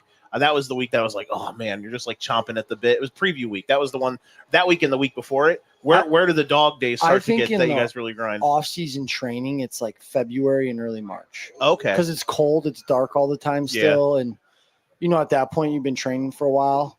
But then you get to spring break, and we lifted the first week, and then we took the second week off, but then when you get to spring, it starts to warm up, and you're getting excited, like school's going to be over. And then you get to immerse yourself in ball. And we got a lot of multi-sport athletes. So it's not just football, but football, basketball, baseball. Our track team is outstanding. We've got a lot of track athletes. But I think they've won every meet they've been in. We've got the top thrower in the state. We've got a freshman with the top high jump in the state and triple jump in the state. So the track team's doing really well. A lot of football guys contributing there. But there's just a lot of I feel like it's the winter. And in the spring, you start to feel better, and and I think we do enough in the summer that we keep them excited. We're gonna, we got a couple joint practices lined up. We got 7-on-7s. Right. We're 3 at Soul Bowl this year, 7-on-7, so we don't have to travel anywhere. And then looking at maybe going to NIU or U of I for their 7-on-7. So we'll be competing, seeing some other teams and doing what we can to, be the best. Just go compete against other people and just get reps. But it's a lot easier when you've got so many experienced seniors and they're just so I don't want to say pissed off, but they've got a bad taste in their mouth. It's okay to say pissed off because I understand it. Yeah. We went through it. We had some moments last year. Three losses by a combined 4 points, and you just it hurts extra drive hard. 5 hours and you lose by 1 and if Allman was playing varsity football, we're definitely in the playoffs. But it is what it is. We're learning from that. We're moving on. My hope for you guys is that we do not have to use the word heartbreaker. I know there were a lot of them last for year. Real. Yeah, it was. And my heart stayed broke last year. And even 2 years ago, thinking about the Rocky game, looks like the Jets pick is in. I hate the Jets. They're not trading down. Blake Hornstein, noted Jets hater. Membu. Bum. Nice. Excellent. Excellent. Pick. That leaves Kelvin Banks on the board. There we go. Coach, I wanted to ask you, does this mean more Oklahoma drills at 4 a.m. when you have a bad taste in your mouth? Is that one of the coping mechanisms as a program? I think when you're trying, if your team isn't practicing the right way, you got to spice it up a little bit. And they're kids, and you don't want to get stuck in monotony. But what I really think we took a big step in last year, despite being a really young team, was that we were a much better practice team. So if you can practice with intensity and not getting bored with the everyday stuff, but we're gonna pop a little bit. Yeah, we gotta hit a little bit. I like that. I think we got a lot better on defense last year. Coach Rome came over from Moline, and former teammate of mine at Augustana. We have a very good relationship, and starting in the fall, he's going to be teaching at UT, so he's going to be in the building. I really think that defensively, we made a bunch of strides, immensely better, and honestly, barring any injuries, we're going to be really close to being able to 2-platoon. And wow. Right now on the way too early depth chart, we only really got one guy that we have going both ways. And, in the course of a season, and we hope to be a long season, that can really help you in terms of like keeping guys fresh. Where like last year we had about 5 guys playing almost full time both ways. Sure. But also it makes practice better because you can go best versus best. Sure. And you get after it, and as you get further into the season, you cut down on the number of reps you do that. But if you can go one good 8-play set of best versus best, it's the best look you're going to get all week. And we're really excited that, I'm excited to get our offense going against our defense. And I know Coach Rome's, he's already made a couple comments about you're going to need to do all this cute stuff to move the ball. And I said, okay, challenge accepted. Let's have some fun. But that does include Oklahoma drills at 4 a.m, right? 6:30. Yeah. 6:30. Yeah. We'll warm up about 6. We'll get rolling about 6:30. If you hear any popping that soul bowl, you know what's going on. Welch is getting up at 4:30, but that's because he's a 2-time dad now. Yeah, so we're about to be, so in July. And hey, Harper's she's sleeping 12, 13 hours a night. She's not the problem. She's out here. Yeah. She's pumping her chest. I love it. Panthers are. Hey, we're almost here, boys. Let's go. Welch. Do the Panthers trade back? Like, will they tell us? Well, their pick is in. So does that mean that I think they're locked in? So I think what you turn in the car. It would come up here soon that it would change, or do the whole trade is in graphic. I remember we talked the summer of the virus, and you were excited. We obviously know what that team did and how upsetting that was because of what they couldn't get to do. I remember you talking about how much they cared and how much they wanted it, and especially your first year when those guys were all juniors, and we brought back like 22 seniors, I think it was in that class. 25 seniors. 25 seniors. Almost every starter came back from that team, and you talked about how they wanted it, and you could just tell. When do you feel like with this group, you will start? Do you feel that already? I know. Yeah, I know. I just, and it's different levels, right? Like that group kind of they started the change, but unfortunately, with how limited we were, we could never be together as a program where like the young guys could see it.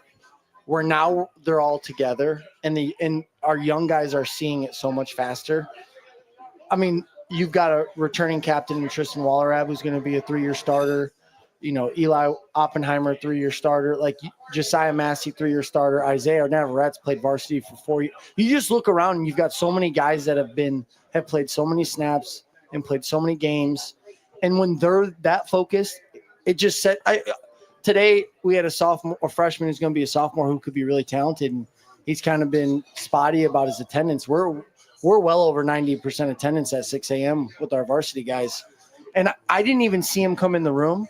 Why don't you at weights? Well, I'm hurt. That's not an excuse. You need to be there. Mm-hmm. I had 3 guys say that to him. And one of them was a sophomore saying that to a freshman. And I just smiled. And I'm like, I don't even have to do it anymore. They do it for me. We've talked it so many times. Like the thing that I'll always say, and we've had late night conversations about this, I think the thing that'll always go overrated, and that's why I tell you all the time, Ken, is that the expectations are so much different, and that's a good thing. It's a fantastic thing because of the breakthrough that we hope is coming. But I mean, just to hear that, like we're in April and hearing those things, like I would have killed for that type of stuff when I was. We have to be realistic too. Like the breakthrough's already happened. Yeah, we've gotten 4-win seasons in 6 years. We ain't won that many games since Mike Tracy in the late '90s. You know what I mean? Like, and I'm not that's not good enough. No. But that's my favorite part. If someone's like, well, you got to win, and I always say I'm not worried about that right now. I'm not worried about winning. I'm worried about the process of winning. But we want a standard. We want that to be the standard. We want that. We want to be talked about. People have, you guys are going to be top of the league. Well, I don't know, but I hope so, and I don't hope, but we're not worried about that right now, but that's what we want. That's what we expect. And most importantly, that's what the kids expect. Yeah, and I like the part where you're talking about, how about how driven they are. You don't have to show low light clips or talk about how we missed a field goal in LP and had the worst special teams game in the history of IHSA football in Sterling and get stuffed on the goal line going for 2 up in Wisconsin. Like, they know how close we were last year to being really, really good when we probably weren't even good yet. Like, we were good, but not at that level yet. And it's been perfect because there's been enough things, other people making comments, or just there's been enough at different times to kind of add some juice, right? So, Ben Hammer was texting me last week about some comments that another coach in the league was making that were baffling. So I made sure to tell the guys the next day at weights, and we've had some really focused workouts since then. And, it's good. It's a good problem to have. The Panthers pick is in, not your Panthers, no, Nick, or my Panthers, but the Panthers. D-line? They did go for the receiver. Wow. Yeah, they reached for a McMillan. receiver. I was wondering because the Panthers' depth chart at wide receiver is very sad. I don't even know who they have. Adam Thielen is at the top of the depth chart. Yeah, that's Hooked on a not Thielen. good. Okay.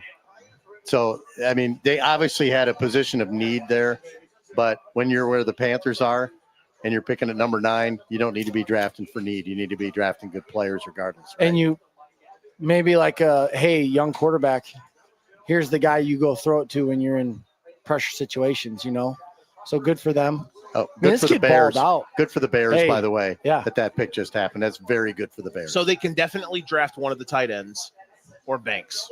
I Right. guess that's probably the top 3 choices. Two of those Right 3 now? will be available. 2 of those 3 guys will be available I think at 10. all Because they're 3 going to will, go because I think quarterback, right? The Saints? Isn't that what Well, everyone's saying? you would think, I but don't know. everything that I have heard from, it's why on the mock I had today, I had them taking Michael Williams, the end from Georgia. Everything that I have heard has been them, going defensive line. What, isn't Derek Carr hurt? Didn't he get hurt recently and he's out for a long time? Well, they don't That's know. what I said. They don't know. That they were hoping that his status would be clarified by today, and I saw the reports there. His status is not clarified, What so they happened? don't know. I think it was a lingering injury from late last season that is still being worked out. I know if we had a little skiing accident or something, Oh, Joe. I think it was just football related, but yeah, they don't know. Now, are they the ones that who do the Saints have there at quarterback? I'm blanking now. Spencer Rattler? Is that Rattler? That's Rattler. I mean, there's no way, right? I mean, would they go into the season with him as QB1? I mean, I don't know. They are in literal hell. Is Jackson Dart the one? Is that what they're saying? And He's the guy? And here's Over the Shador? People are really picking up steam that he's going to go above Shador, which I guess I could see that happening. I don't even have Jackson Dart ahead of Quinn Ewers. Man, that Quinn Ewers has been someone's having a party. Quinn Ewers has been better than Jackson Dart at football his entire life, and now Quinn Ewers is going to be drafted, or Jackson Dart's going to be like a first rounder, and Quinn Ewers is going to be like a 4th rounder, which is whatever. I don't think Quinn Ewers should be a first rounder, but hey, regardless. We got an Ethan Pearson sighting. Oh my God. Woo, let's He go. made it out. He got to leave the house. Hi, Good Bailey. for Nice him. to see you. Shout out to Bailey. Where's Ethan? That's not what I was told, but it's. Hey, talk to the guy in the orange. The zippers are up on the sides. There's a lot of orange over there. I like it. He doesn't know that, though. He doesn't know what color that is. I mean, he does, but he doesn't. Is he colorblind? Yeah, they both are. Oh, It's like a family deficiency thing. Like chromosomal. I don't know how that works. Science, bro. Shout out to the Pearsons. Joe, are you familiar with the UFL? You familiar with the UFL, Joe? Do I watch the United UF? Football I League? know what the United Football League is. That's where Quinn Ewers is going to be playing next year, and Jackson Dart's going to be a starting quarterback in the NFL. My goodness. Sure. That's a bold prediction. And Quinn Ewers has been better than Jackson Dart his entire life. Is Michael Williams in the chat for the Bears? I saw something where he was, and I kind of like that. I mean, I you need pass rusher. I also see NFL.com's Bucky Brooks has Michael Williams going number 27 to the Ravens. That's interesting. I think they would take the other Georgia guy, Jalen Walker. I think they would take Jalen Walker. Speaking of Arizona, since that's where Ted McMillan is from, the wide receiver. The Bears, a little late, probably tomorrow. Hey, right? shout out to whoever's got it. I just want you to know that I know. Yeah, we all know. We all know. Yeah, we all Shout know. out to you. Now, I know it was only one game that I saw, but why do teams not love Cam Scatterboot? Don't you want that guy on your team? He's a dog. Did you see that bowl game? He's a dog. It was unbelievable. Absolutely, I want Scatterboot. He was the most underwatched stud because they were never on, or they were, and we were all sleeping. I never heard of him, and then they did in the bowl game. Yeah, and I'm watching this kind of like, oh my god, this guy is just a beast. That's my point about, and again, I know Gentie's good, but that's my point. You got the kid from North Carolina, Williams. Is that his last name? Hampton, Amari Hampton. Hampton. Yep. You got Caleb Ohio Johnson. State. You got the two Ohio State backs, Okay, Judson and Henderson, and you got Scatterboot. Like, I just think there's a lot of talent. You got 2 second-round picks. Don't stretch. That's a Cowboys move. You know? The Cowboys would trade up to take Ashton. I'm okay with them not doing it. And I'm okay with them, the fact that they didn't do it. You just don't like that your prediction wasn't right. My original prediction, I never really thought that them actually moving up for him. I thought there was a chance he could fall. But the one I put out today, I had them trading up for Genty because that's all I heard all day was that the trade was happening. From a Bears perspective, who do we hope the Saints do take right now if they're taking Jackson one of the Dart. three? Can I be Quarterback. But Can if I be it's, honest? It doesn't matter what the Saints do here. The Bears are going to be fine. Unless they really love Banks and they go Banks, but I don't think they're going O-line. I think they're going to go D-line. I think they're going to take Banks. We're about to find out. If the Don't look Saints at that don't take TV Banks. because it's ahead. Don't look at that TV because it's ahead. NFL draft. The New Orleans Saints select Kelvin Banks. Kelvin Banks, Well, darn again, it. Apparently it did matter who they drafted. One spot ahead of Whoops. the Bears. That's Ouch. fine. I don't Okay. like it. No, it's I don't not like fine. it. That's who I wanted for the Bears. You don't like the Bears. That's I who wanted Jackson Dart. That's who I wanted. That's who I wanted for the Bears. You're a Saints fan? Sorry, Sorry. Jack. If I'm he getting likes, a little fired up here. if Jackson Dart would have been drafted, I would have ate this cup. Jackson Dart top 10. I'm sad I mean, for the Chicago I Bears am not now. going to be shocked if they trade back. I wouldn't either. I wouldn't either. Honestly. I wouldn't either. Yeah. And here's the thing that you never know. This was in regards to Darnell Wright. Yeah. Okay. We have no idea what the Bears board looks Right. like, right? Right. Now we had an inkling about Roma Dunze that they really liked Yeah, him that last was- year. But normally we don't know what's on their board. They almost traded up for him. I'm glad they didn't. Right. They didn't have to give up any extra capital for him. But I'm just sad about Kelvin Banks. I thought that was the guy that they could plug in at left tackle. Maybe he starts out at guard. They have pick is in. competition for that spot right away. But that could be a 10-year left tackle guy. So I'm sad. What the Ohio State tackle? What's his name? Josh Simmons. I mean, I know he got hurt, but he was really good before he got hurt. Yeah. If they traded back and got him, I'd be okay. Taking him here would be okay. That's the thing. At this point, you don't need to reach for anything. Okay. What are we doing? All right. I'm picking something. Let me give it a little shake. Jeez. Farm the balls a little bit. On camera, so this isn't cheating.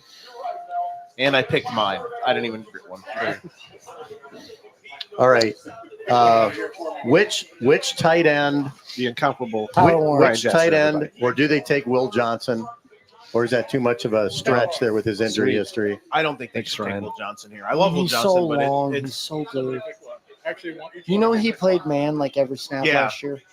is Dennis Allen's defense a man-heavy defense?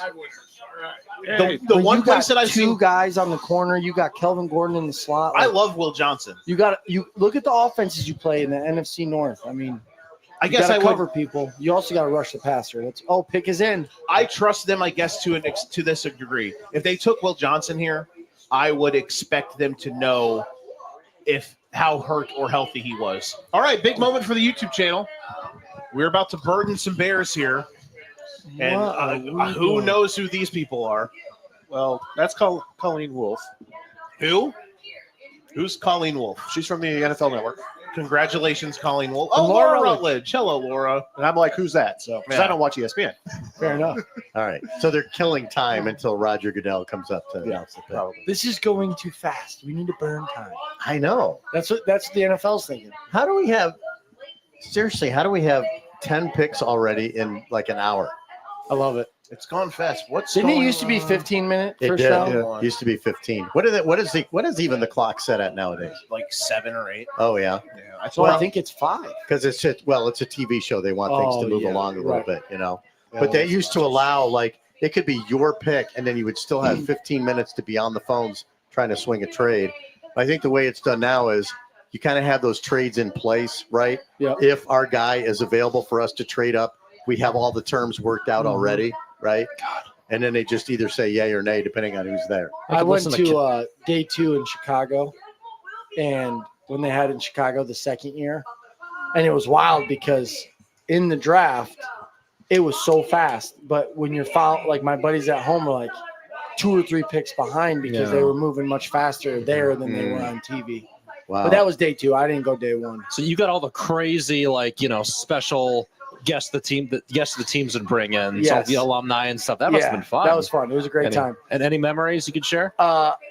We met George McCaskey, and I was wearing my Tom Brady jersey, and we asked for a picture, and he goes, "I'm not taking a." I go, "I'm a Bears fan." So you're wearing a Patriots jersey. I just said, "I just love Tom Brady." Yeah. And he wins. We don't win.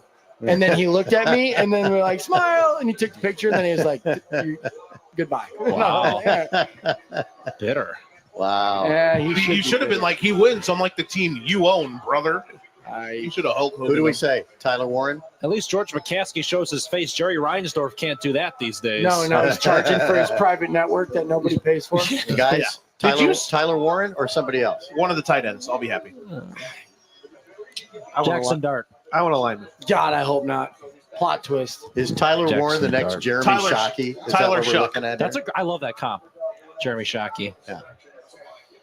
Here we go. Buckle up. They won't be able to hear it over the booze. Colston Loveland. The NFL family lost a true legend. Oh, they're going to talk about McMichael. Mongo. Mongo. My heart is with the McMichael family during this He's calling him McMichaels. this season. Please know that you are in our thoughts. Mongo, what a man. Mongo's We could use a Mongo right now. to the game and the community will never be forgotten. His legacy will continue to inspire generations to come. 50 years ago, the fourth pick in the 1975 NFL Draft, the Chicago Bears selected one of Steve Michael's teammates and closest friends, Walter Payton, running back, Jackson State.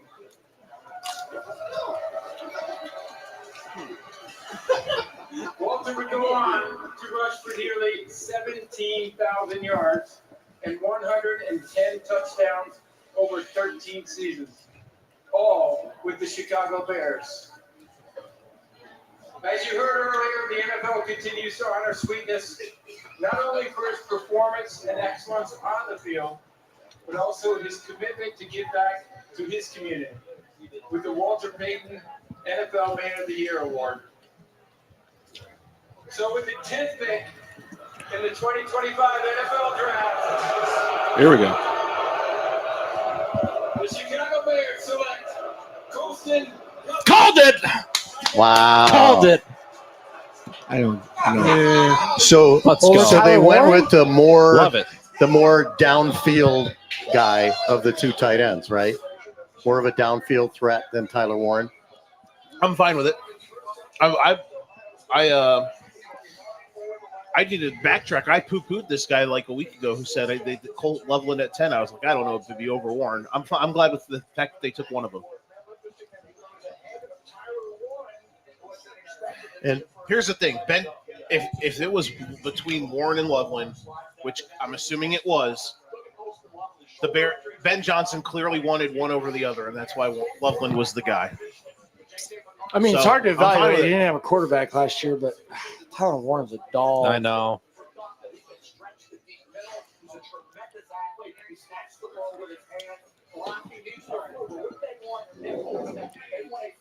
Is this the first real surprise of the draft? The first real, like, oh wow. No, I don't think this is that much of a surprise. I mean, I would Loveland say, I would say, relative to who's been picked, yes. Good point. Jacksonville Thanks, and coach. Jacksonville actually getting the trade. Yeah. That was a bit shocking. Is this Ben Johnson, Sam Laporta? Yes. Uh-huh. Very well could be. Here's my question. 12 personnel, baby. Look at us. If the Saints had gone in a different direction, what would the Bears have done? Would they have taken Kelvin Banks? I bet he was in the conversation. I would like to think so. Yeah. Maybe. They must not have been too worried because if they did, wouldn't they have maybe made a phone call? Well, that's what I was thinking, up to 7 or 8, you Yeah. know, to see what they could do there. But they obviously didn't. If they liked Kelvin Banks, they didn't like him that much more than Colston Loveland in order to give up draft capital Yep. to move up. Again, you never know what's on somebody's board. This is when we find out. Yeah. And Well, with 2 second-round picks, they might enter the chat again. Well, If they love someone, then they could, yeah. yeah. Ken, maybe I'm stretching here, but Ben Johnson coached how far away from Ann Arbor last year? I'm sure he knows a few people at Michigan football and Maybe a few. got the full scoop on Colston Loveland. I don't know. Yeah. I don't know. Maybe that's a stretch, but I think the Bears really just liked what they just took. Those are some large elk. Yeah. Well, the pressure will be on because Cole Kmet is not a bad player. No. And, No. you know, will they incorporate both of them into the offense on a regular basis? And Or- similar skill sets. So what do you do? Yeah. Right. Maybe this is you don't need Keenan Allen because you're going to play with DJ, Rome, and 2 tight ends. And also, didn't the Lions the one year they traded with the Vikings, they got rid of their tight end and drafted the new one, right? Yep. So does that mean maybe they do the same with Cole Kmet? Maybe somebody wants him and wants to pay something good for him. I just know this, Bears fans. We can rejoice because the Bears can run 12 personnel without Mercedes Lewis on the field. Yeah! Or Gerald Everett. Or Gerald Everett. He's not a Bear. Gone are the days of bad personnel decisions. Wow. They're deep positionally. Wow. I'm sick of the big dog slander. Yeah. That's the big nah. Who, I mean, Mercedes as Lewis? a guy who covers Iowa, there's a lot of big dogs on that field. Yes, that's for sir. sure. I love Mercedes Lewis, Yeah. but he's like 90. Yeah. Yeah. Shout out to him, though. Also no longer a Bear. Shout out to the big dog. Well- Nick, you guys run any 14 personnel at UT? We'd have to have 4. Yeah. Well, 41 personnel. I was could just get about to say that. really weird. was You know, just about to That'd say be that, A you different know. story. You know. No, I think we got 2, but we got some young guys that they're going to learn a little bit, hopefully, before they get blessed with the varsity football. You know? Well, Coach, I wanted to ask you, because you made the point about those guys having similar skill sets from both an offensive and defensive. You know, if you've got 2 guys that play very similarly, how nice is that on the offensive side that you've got 2 guys that can do the same things and confuse the defense? And then how tough is that on the defensive side to try and match up with 2 guys who are very similar to one another? Well, I think when you focus on the run game for a defense and you have tight end, you add gaps. So it's more gaps that those guys got to defend. And if, Ben Johnson, how much under center they run, under center play action, tight ends are the guys that usually get lost in translation on the play action game, especially with the 2 skill guys on the outside that are probably going to be your, taking the top off the defense, and you get guys, crossing the field down the seam. So offensively, if these guys, if the athleticism translates, now you can start with them flexed out. You can move them back in the line of scrimmage. You can leave them flexed out, athletic enough to catch the ball down the field, better blockers on the perimeter on your screen game. So all of a sudden now I think you're becoming a little more multiple. How many times we watched the Bears run a quick screen last year and the receiver didn't block anybody? Right. Well, obviously the screens were in plethora, but now you have better blockers. You have guys that are athletic, bigger bodies. And thinking from a quarterback perspective, 6'5" is a lot harder to miss than 5'10". Right. So I'll never forget the play. I don't remember who they were playing. They ran the swing route to DJ Moore, and Keenan Allen just stood there like, whoa. yeah, that guy came down fast. He's too old to be blocking him. I still think Keenan Allen's coming back to the Bears. It would explain why Caleb Williams hasn't changed his jersey number yet. What if the Niners take Jackson Dart? I actually See you, heard Brock. I actually heard someone Hey, say it's Shador falling, and they come in and draft Shador.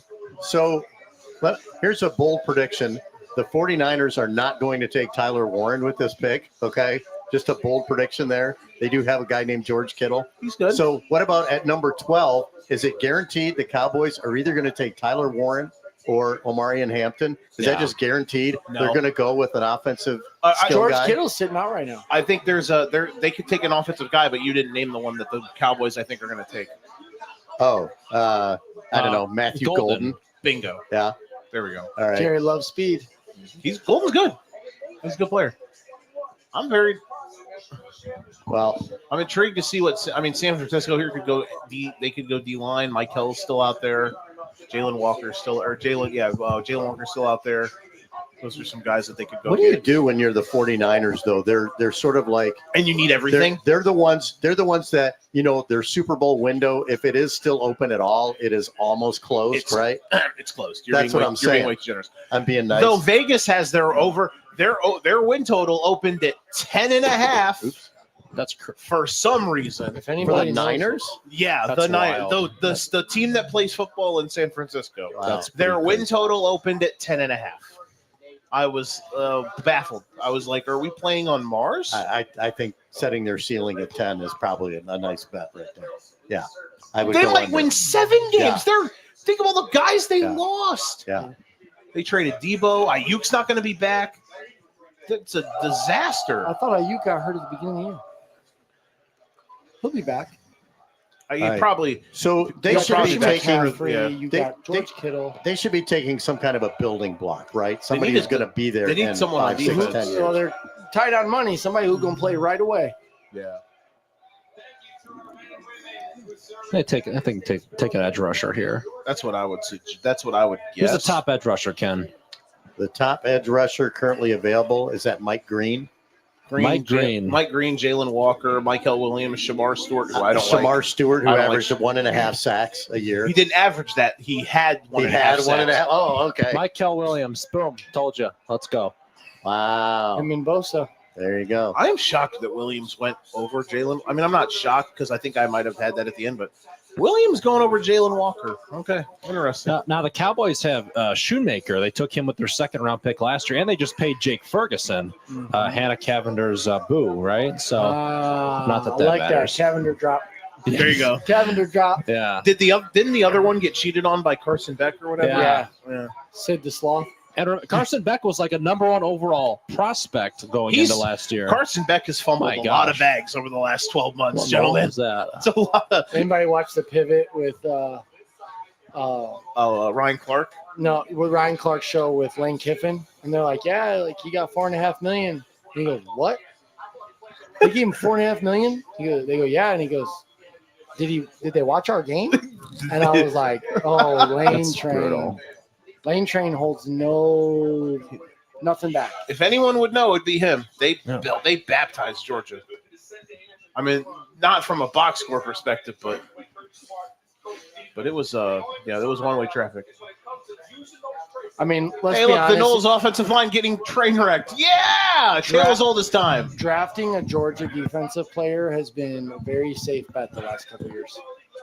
Yeah, the Eagles finally cashed in on all those Georgia players. By the way, a couple years ago, Bears at number 10. Yep. They took the position that people thought they would take, offensive tackle, not necessarily the guy, right? This year, number 10, they took a tight end, not a surprise, not the guy that majority of people thought he was going to take. You called it, but most people had Tyler Warren, Yeah. one of the Bears. So they've done it again, right? It went just fine 2 years ago. That has played out well for the Let's Bears. run it back. Darnell Wright was the correct He's pick. good. He's in that good. spot. And I Yeah. stand by last year's first round pick. Odunze? No, Oh, what Caleb. else? Caleb. Oh, okay. Yeah, I'm not. There's no buyer's remorse. Oh, for no, me. no. Yeah, No. everybody's saying Jaden Daniels. Well, Look what Caleb Jay- had. Jaden Daniels hasn't got hurt yet. Nope. Okay. I think that's coming. I think I that's don't coming. want to put that on the guy, but hey, I'm just But No, and but that Caleb was a Williams- reason. That was a reason to be a little bit shy of Jaden Daniels. Was he runs so much and he doesn't have a thick, strong build, Right. really, Yeah. right? He might have a So- 5-year career. and you don't know. I mean, and they took a big chance. It paid off handsomely in year one. The Cowboys go Hampton. I could see that. The Dallas Cowboys select Tyler Booker, guard, Alabama. Oh wow. So they took a Tyler, Yeah. just not that Tyler. And let's be honest, just to leave off with this with Caleb, he was in arguably the biggest CF ever. Oh, Like just the whole, you know, how many, those couple games he brings us back, we don't manage the clock. And then I felt like, you know, the new play caller was really getting in the groove. And then what they do, you know, they make him the head coach, and now he's got way too much on his plate. It's They just, sucked down. They were unwatchable down the stretch after that move. and then they came back and beat Green Bay. by the way, Tyler Booker is sprinting. I printed out about like 8 different mock drafts. Tyler Booker is the first one who did not appear on one of the mock drafts. Todd McShay does not have Tyler Booker in his first round. So Wow. Jerry's the smartest So guy in this the room. He's the all over. biggest stretch pick. then? I may or may not have had Tyler Booker Uh, going at like 26, not Yahoo. 12, but hey. Yahoo Sports Good job, also Jerry. did not have Tyler Booker in Jerry, their good mock Jerry. draft in the first round. Jerry probably thought he was picking at 112, not 12. You know, he can't really see right now.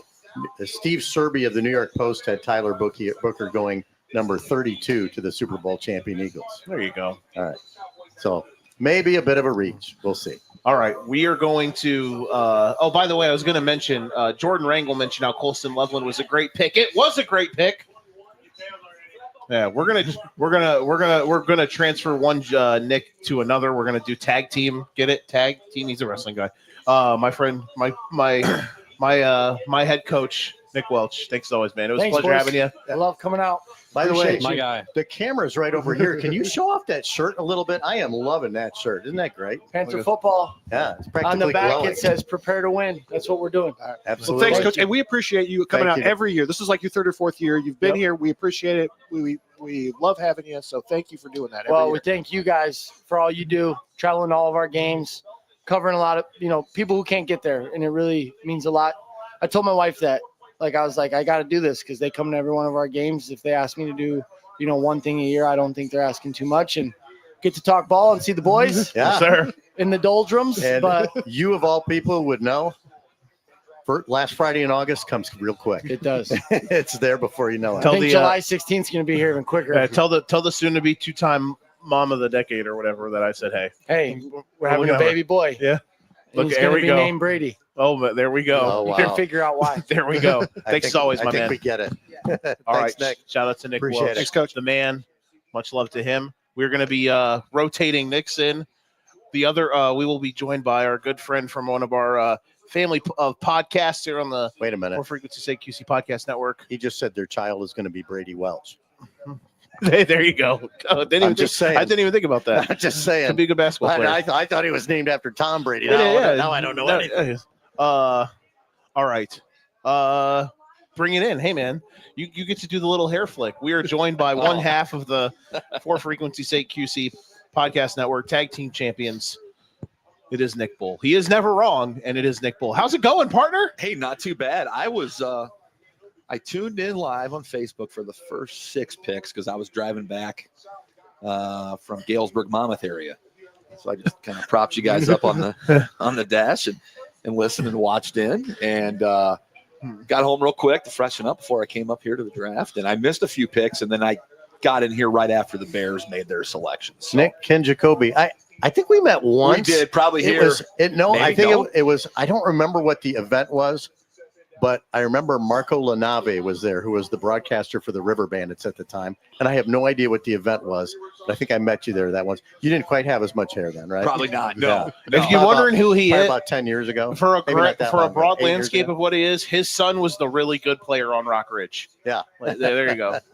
Hashtag Landon's dad. Shout out to that guy. That's right. Your tag team partner chiming in here on the live feed with the never wrong.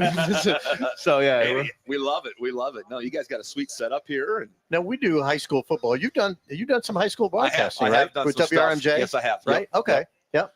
I may have run into you there. I don't. That could be. I have run into you along the way somewhere. That could be. Boy, a long time ago, Dallin Christensen and I did a playoff game, and maybe you guys were there because it involved.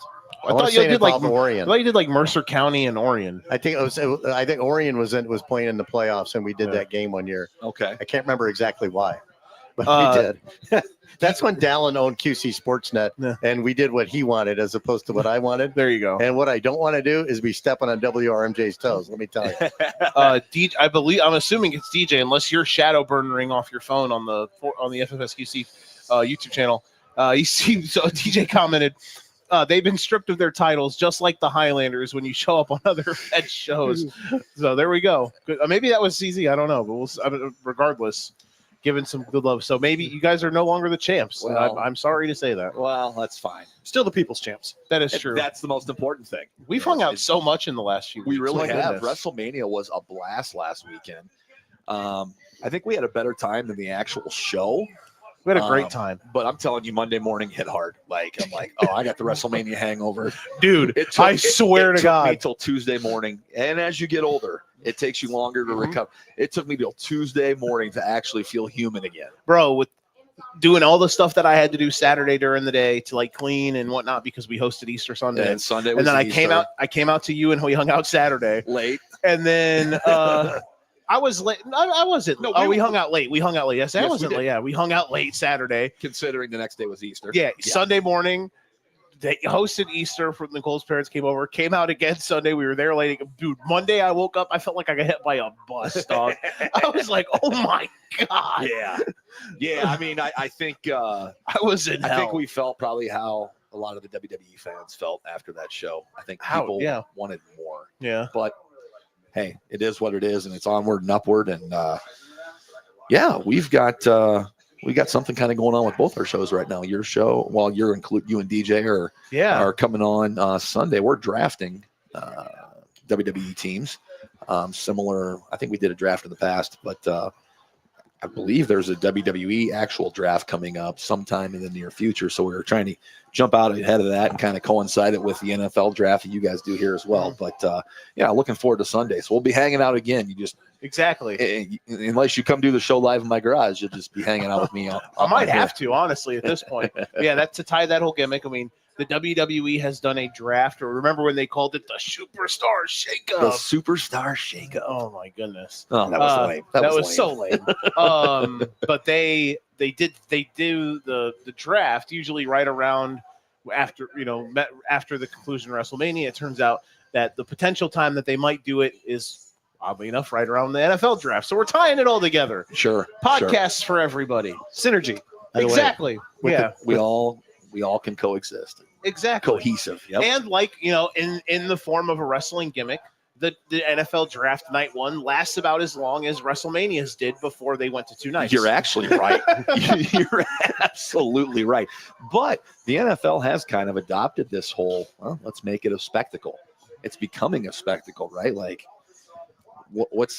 how many people are in Green Bay right now? It's what, triple? They take triple over the population, probably. Maybe quadruple the population. We'll hold on here. The Miami Dolphins select Kenneth Grant. Michigan. Kenneth Grant from Michigan. Nick Welch liked him, didn't he? I'm going to speak to my friends real quick. Guys, I'm glad I don't do a podcast called Dancing by the Dolphin because I think I've officially broken up with them. That's all I'm going to say. Oh, my. I'm in a situationship with the Dolphins, and they just took the 35th best player in the draft. Oh, he's in every mock draft in the first round. Huh? Pretty much. Really? Just about. Good on him. Maybe not everyone. Oh, okay. Shout out to Burden by the Bear. They haven't broke my heart tonight, though they did a lot last year. That's why they hurt me so much. I made a YouTube channel about them. Did you like the Bears pick? Yeah, I did. Good. I like Loveland. I felt at that point it was going to either be Warren or Loveland. It ended up being Loveland, and I'm okay with it. I would say Ryan Poles really likes him. Yeah. Ben Johnson really likes him, which is what I care about. Right. I wanted to. By the way, the Dolphins, suck. They have some of the best names in the NFL. We all know Tua Tagovailoa, right?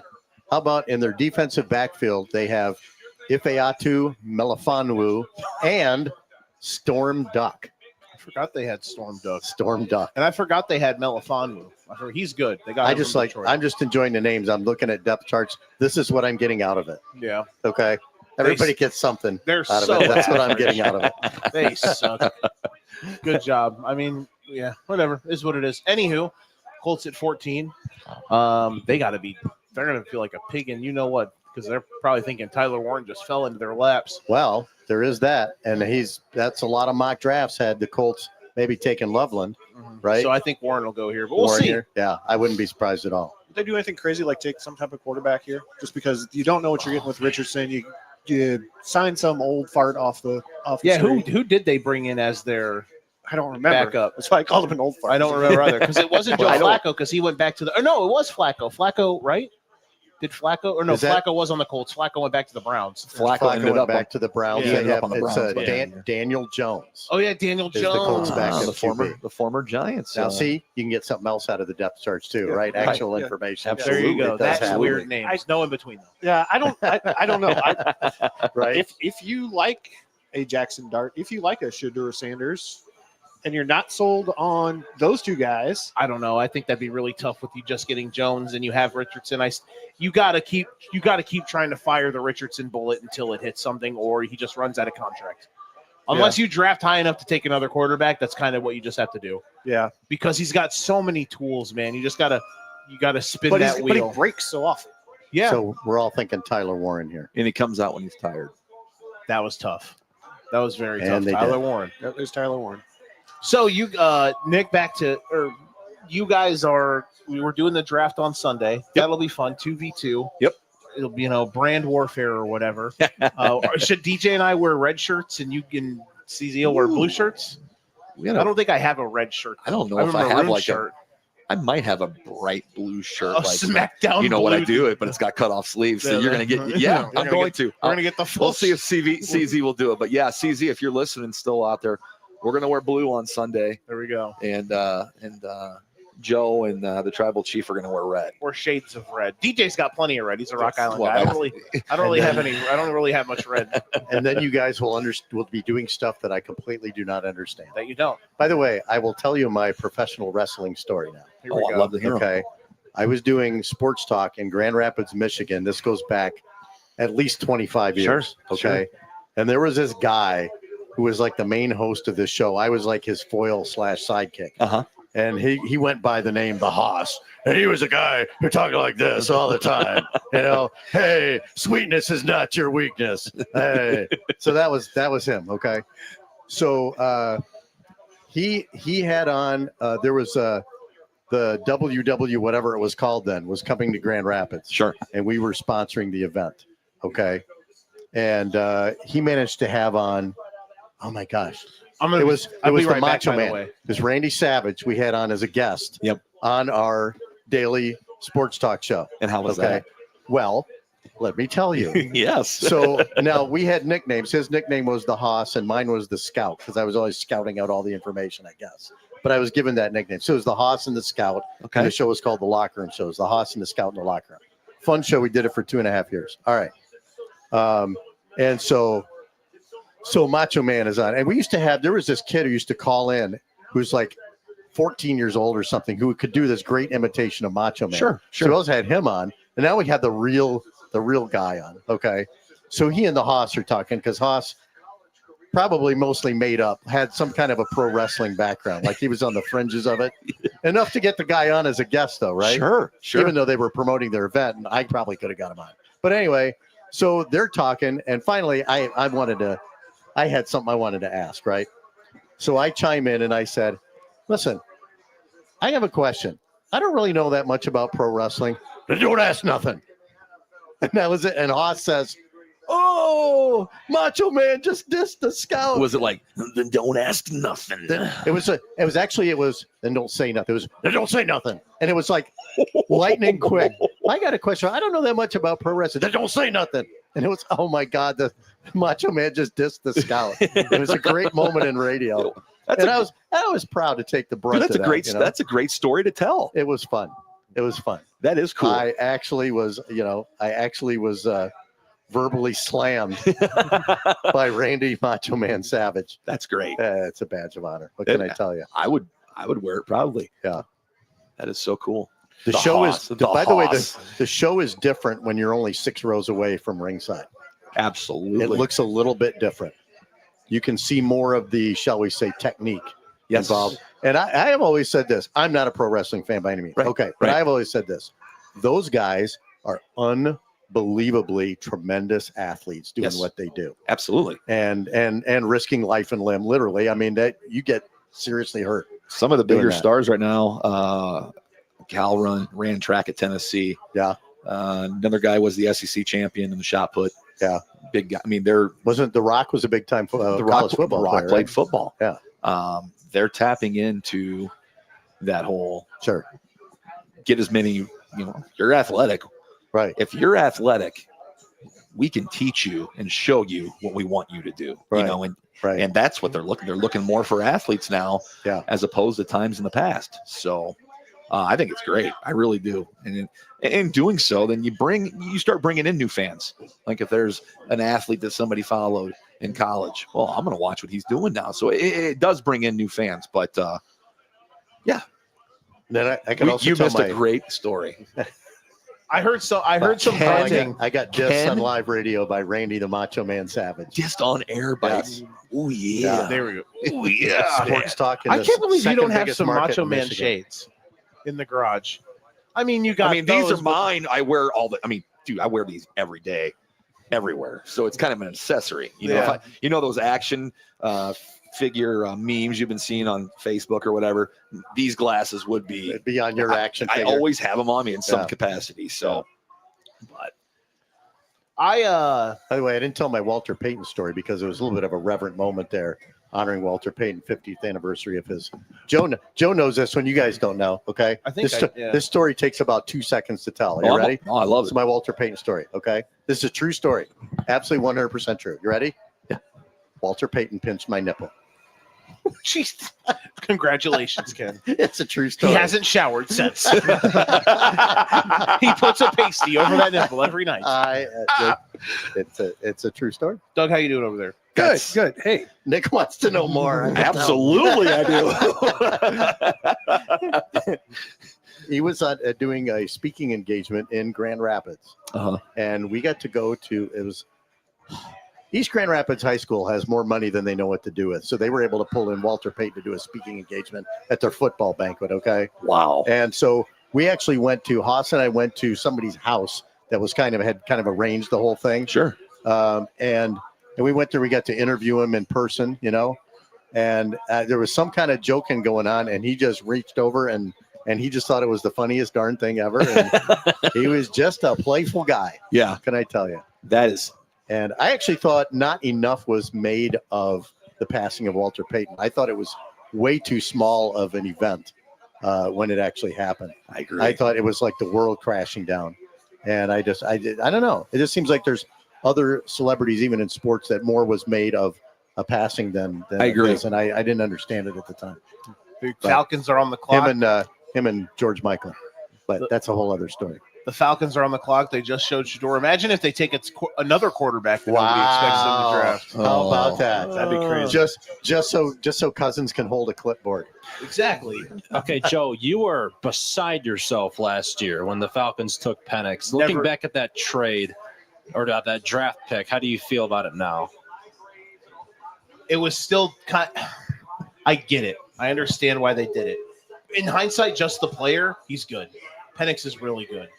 But maybe really good's a stretch, but he's a good player, a starter in the league. But again, the process is just why. Yeah. What are you doing? Why, if they thought at the point that they signed Cousins, if they thought they might be picking a quarterback at 9, why do that contract? Why not just wait? Right. I mean. That's the thing I have the trouble with is they must have had some idea that they might be taking the quarterback. Sure. Obviously, nothing's final. I don't know when they signed Cousins. That was just probably well before the draft. It was well before the But draft. wasn't it that was really that's super early in free agency too? Like they pulled the trigger right away. I think Yes, so. and it Yeah. was for a lot of money. 40 per. Yes. Yeah. And mostly guaranteed. Hey, Yeah. Kirk Cousins is about the smartest quarterback in the NFL. I He know. always gets paid. He does. No matter what he does, he's always getting paid. So Well, the Falcons took two swings of the bat at getting a quarterback, and drafting Penix at the time looked ridiculous because we thought Cousins would probably play better than he did last year. I mean, we kind he of was hurt though. Yeah, right. I mean, at this point, he's probably not going to be a starter ever again. So it looks fine.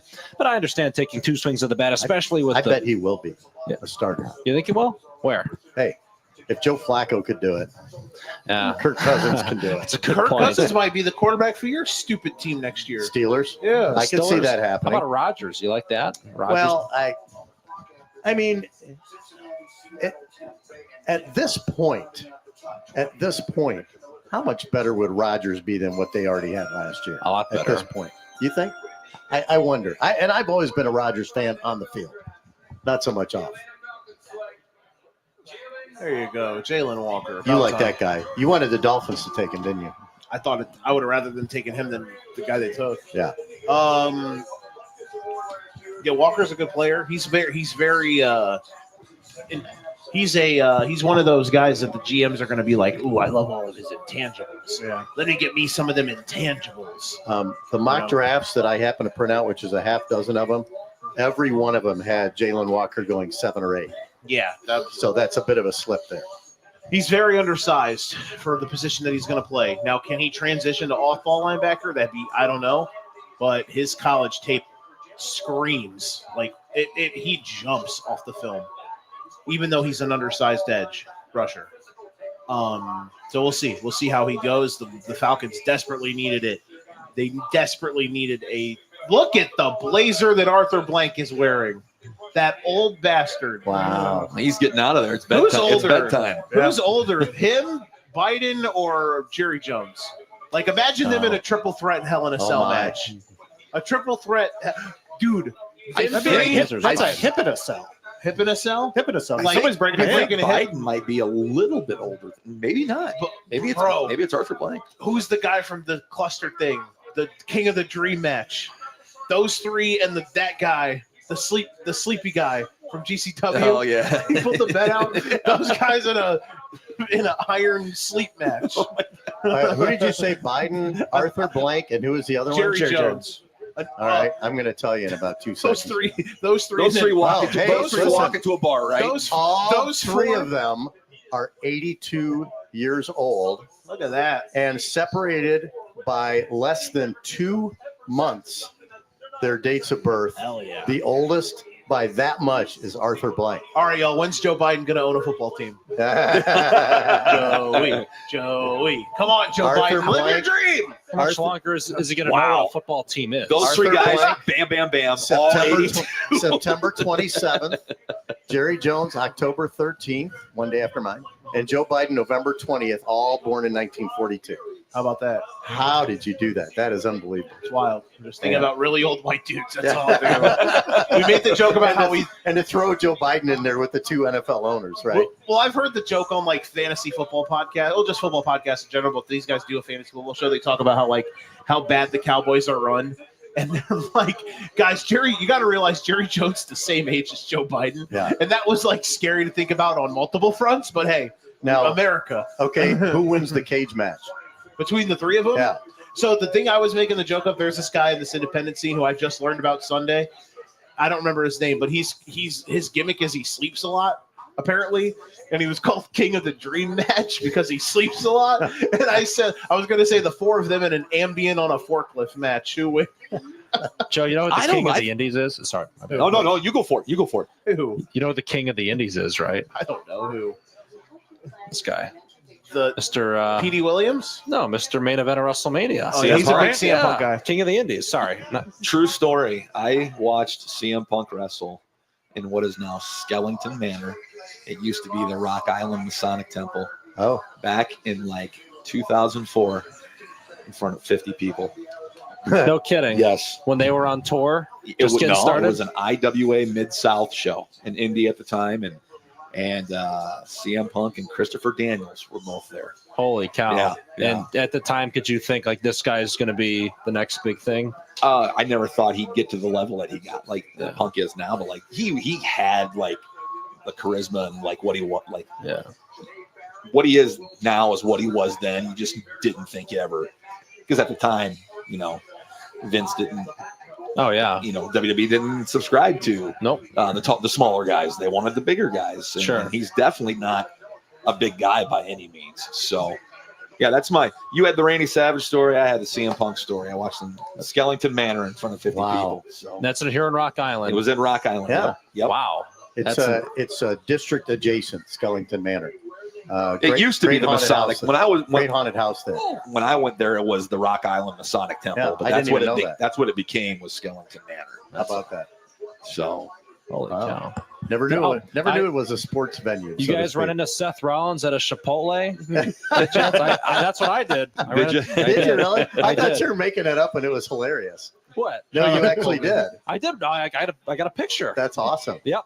No, I believe you. Well, I felt terrible. It was the week after WrestleMania. He just had knee surgery, and I'm like, hey, what are you doing here? Wow. So yeah, I'll find the picture. But Where was this in the Davenport? Yeah. Oh, that was kidding. Okay. Wow. It was at like 4 p.m. too. What's so he like, doing here? Are you leaving? Yeah, I'm taking off. Okay. So thank you, Yeah. boys. Doug Green, Doug Green, ladies is and gentlemen. leaving. Bye, Doug. All right. Good to see you, buddy. See you. All Where's right. Jarvis? And then there were Good to see you, Doug. He bounced way earlier. Yeah, he's My guy.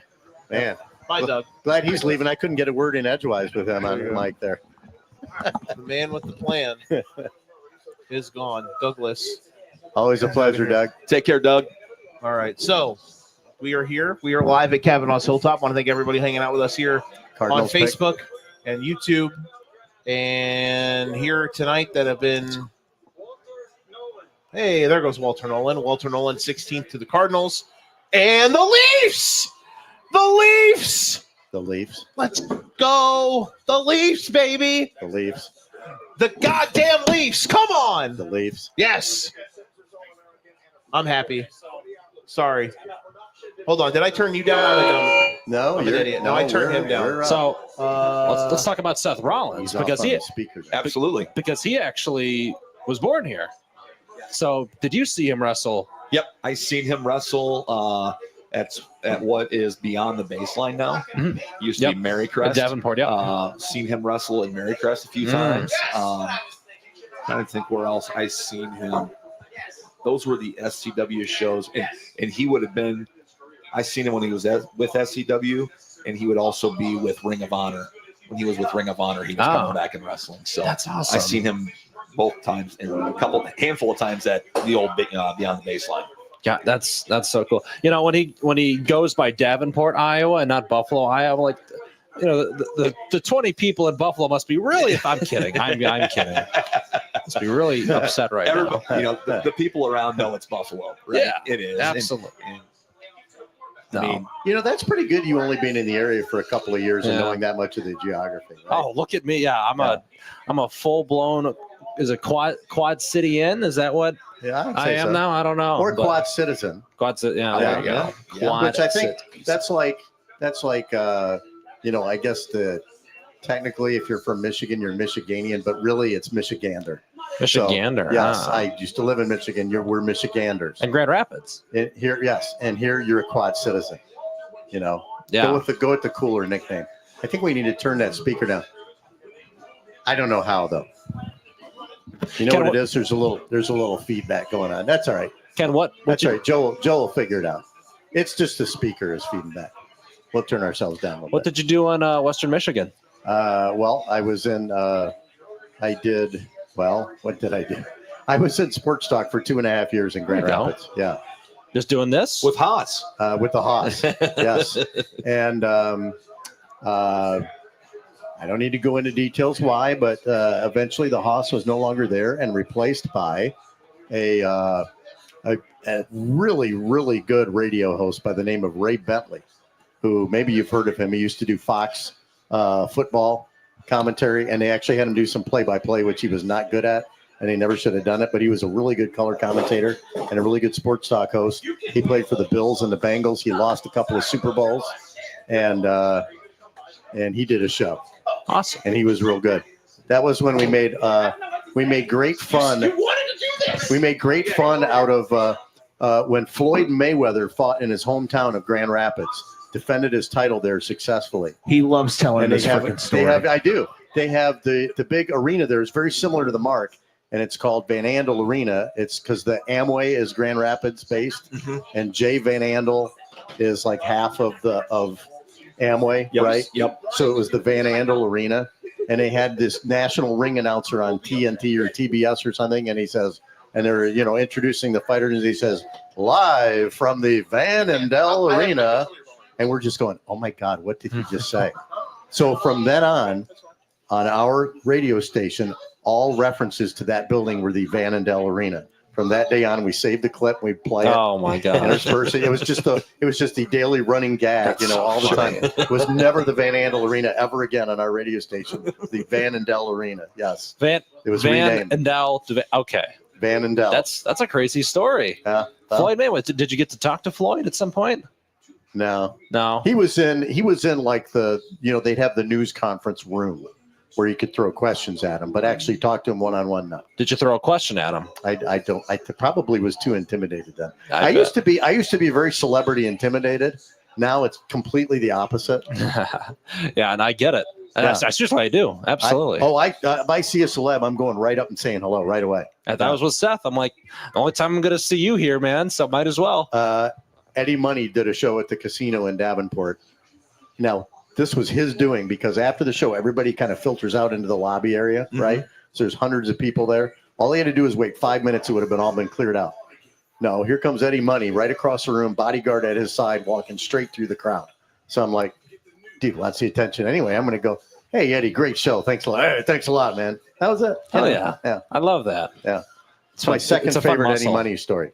What's the first? Eddie Don't get him started. Eddie married well. Okay. He married well above his pay grade. Okay. And I saw a show in Grand Rapids in the 90s, and radio station was sponsoring the event. We got to go to the meet and greet where you go, now it's all selfies, right? But at the time, he sits at a table, he's signing pictures, right? And so he's asking everybody their names, right? And he writes to so-and-so and signs the name, right? So right ahead of us in the line, there were these two young women who could be, if you were to stereotype, what does a groupie look like? These two women look like groupies, right? So they go up and What's a they're getting their groupie? autograph signed. You don't know what a groupie is? Are you 7? Yes. A He fangirl. looks like a child, and he is a child. Groupie. Thank Okay. you. A really, Jeez, Joe. really That's what I get off your chest. involved fan. And I've stereotype. been, I've been just holding that one involved. Stereotypically, someone who might want to go onto the bus, if you know what I'm saying. Yeah. But anyway, I got you. so these Okay. two would fit Like the a roadie, stereotype. right? Like a roadie kind No, of. roadie's no, an Roadie- employee. These are Roadie's fans. not a diss. Like, No. Oh, okay, they're the fair. ones that Why do handle all people the add gear. E to the end of They every unpack word? and Oh, pack yeah, it away. Roadie's a worker. Like, a what's a groupie is foodie? like That's like a And okay, roadies, okay, and fair. roadies all dressed like these guys. Right. Okay. A groupie is working. Technically, You've never, you know what he is? He's never wrong. It's literally Okay. in his name. He's So- never wrong, Nick Bull. So these two go up, and he's asking everybody what their name is, and then he signs the thing, and thank you very much, and they go on their way. And he asks these two what their names are, and they say their names, and he says, "And this is my wife, Lori." Turns around and says, "This is my wife, Lori." So it was like, and I like, good for you, Eddie. He was like, he was drawing the lines, right? Drawing Absolutely. the boundary lines right there. Wow. So that was cool. Yeah. We want to. He didn't do that with anybody else. Bengals are on the clock. Who did All the right. Cardinals take? Pass rusher. Oh, Shamar Stewart for the Bengals. There you go. Who did the Who did the Cardinals Who take? did the? Oh my! I'll tell you in a Walker. No, No, that it was the after. Cardinals. Or no, that was the Falcons. Oh, I don't even. I step away for I 41 can't seconds remember. because hockey is on, and you guys just lose the plot. Who did you Talking want to about know? Eddie Money. Who did I want? What? Talking about Eddie Money and wrestlers and groupies and Oh God. Yeah. Yeah. Walter Nolan. Walter Nolan. Walter That's Nolan, exactly who they took. Yeah, we knew I that. was sitting right here when they did it. Yeah. I knew that. Can we stop adding E to the end of every word, like a foodie and a roadie and a Technically, groupie? it's IE, right? I don't like it. Technically, technically, yeah.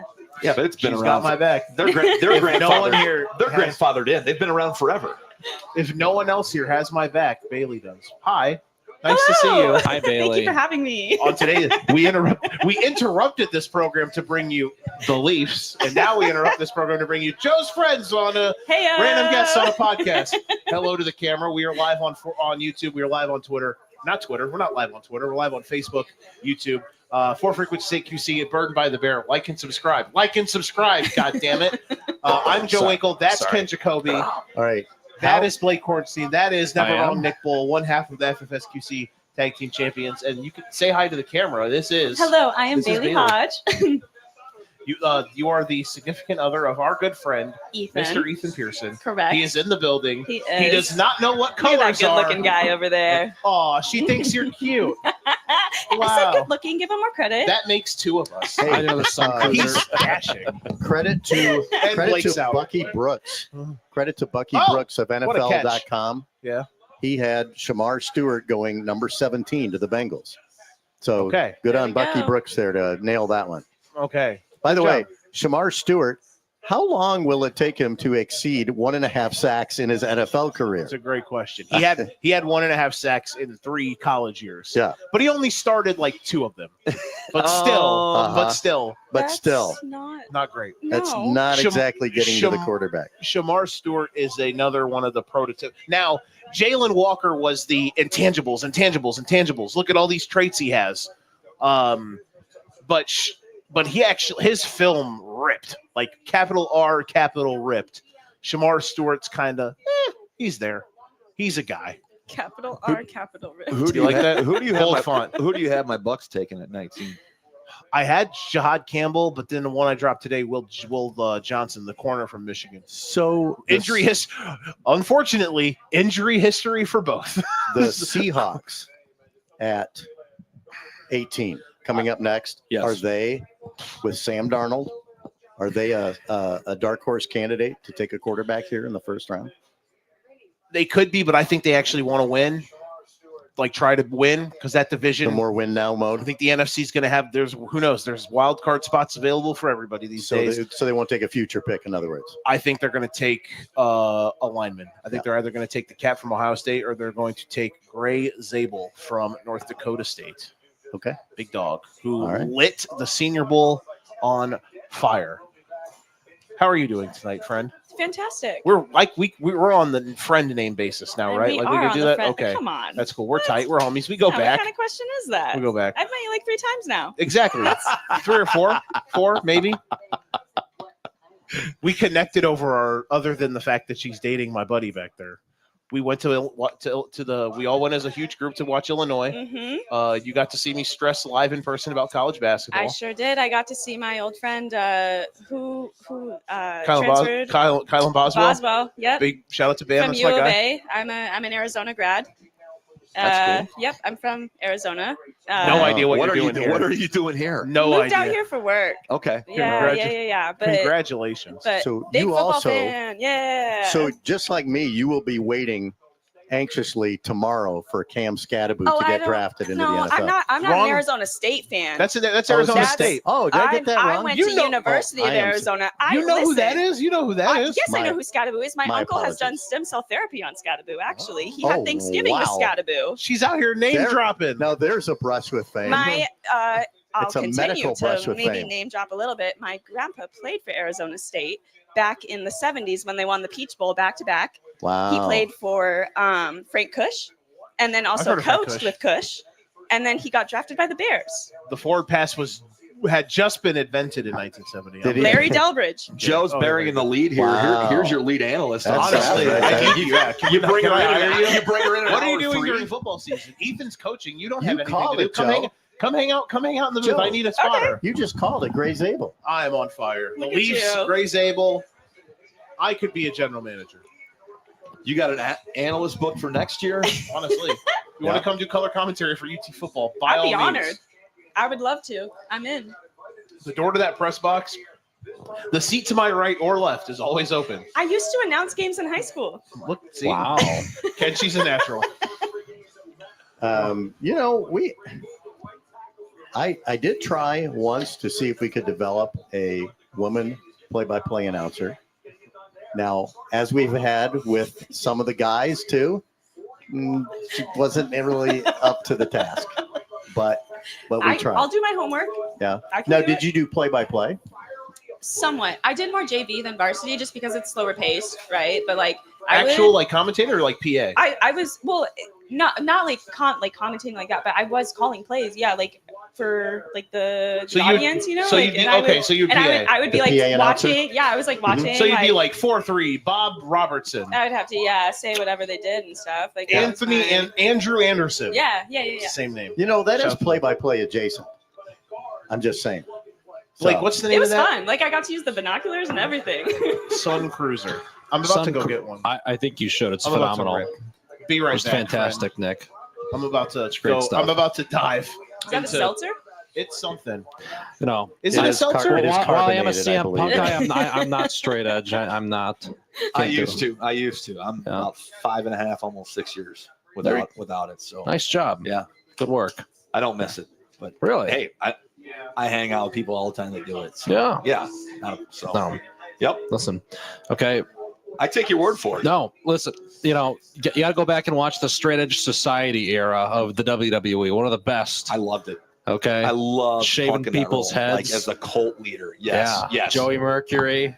Oh, it's the best. Luke Gallows. Luke Gallows. Serena Deeb. Mm-hmm. Yep.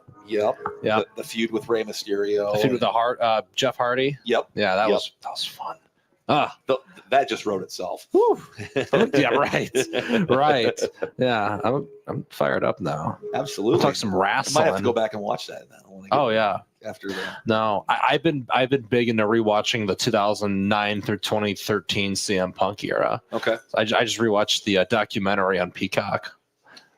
Was that the one that they released like on DVD back in the day? Probably, yeah.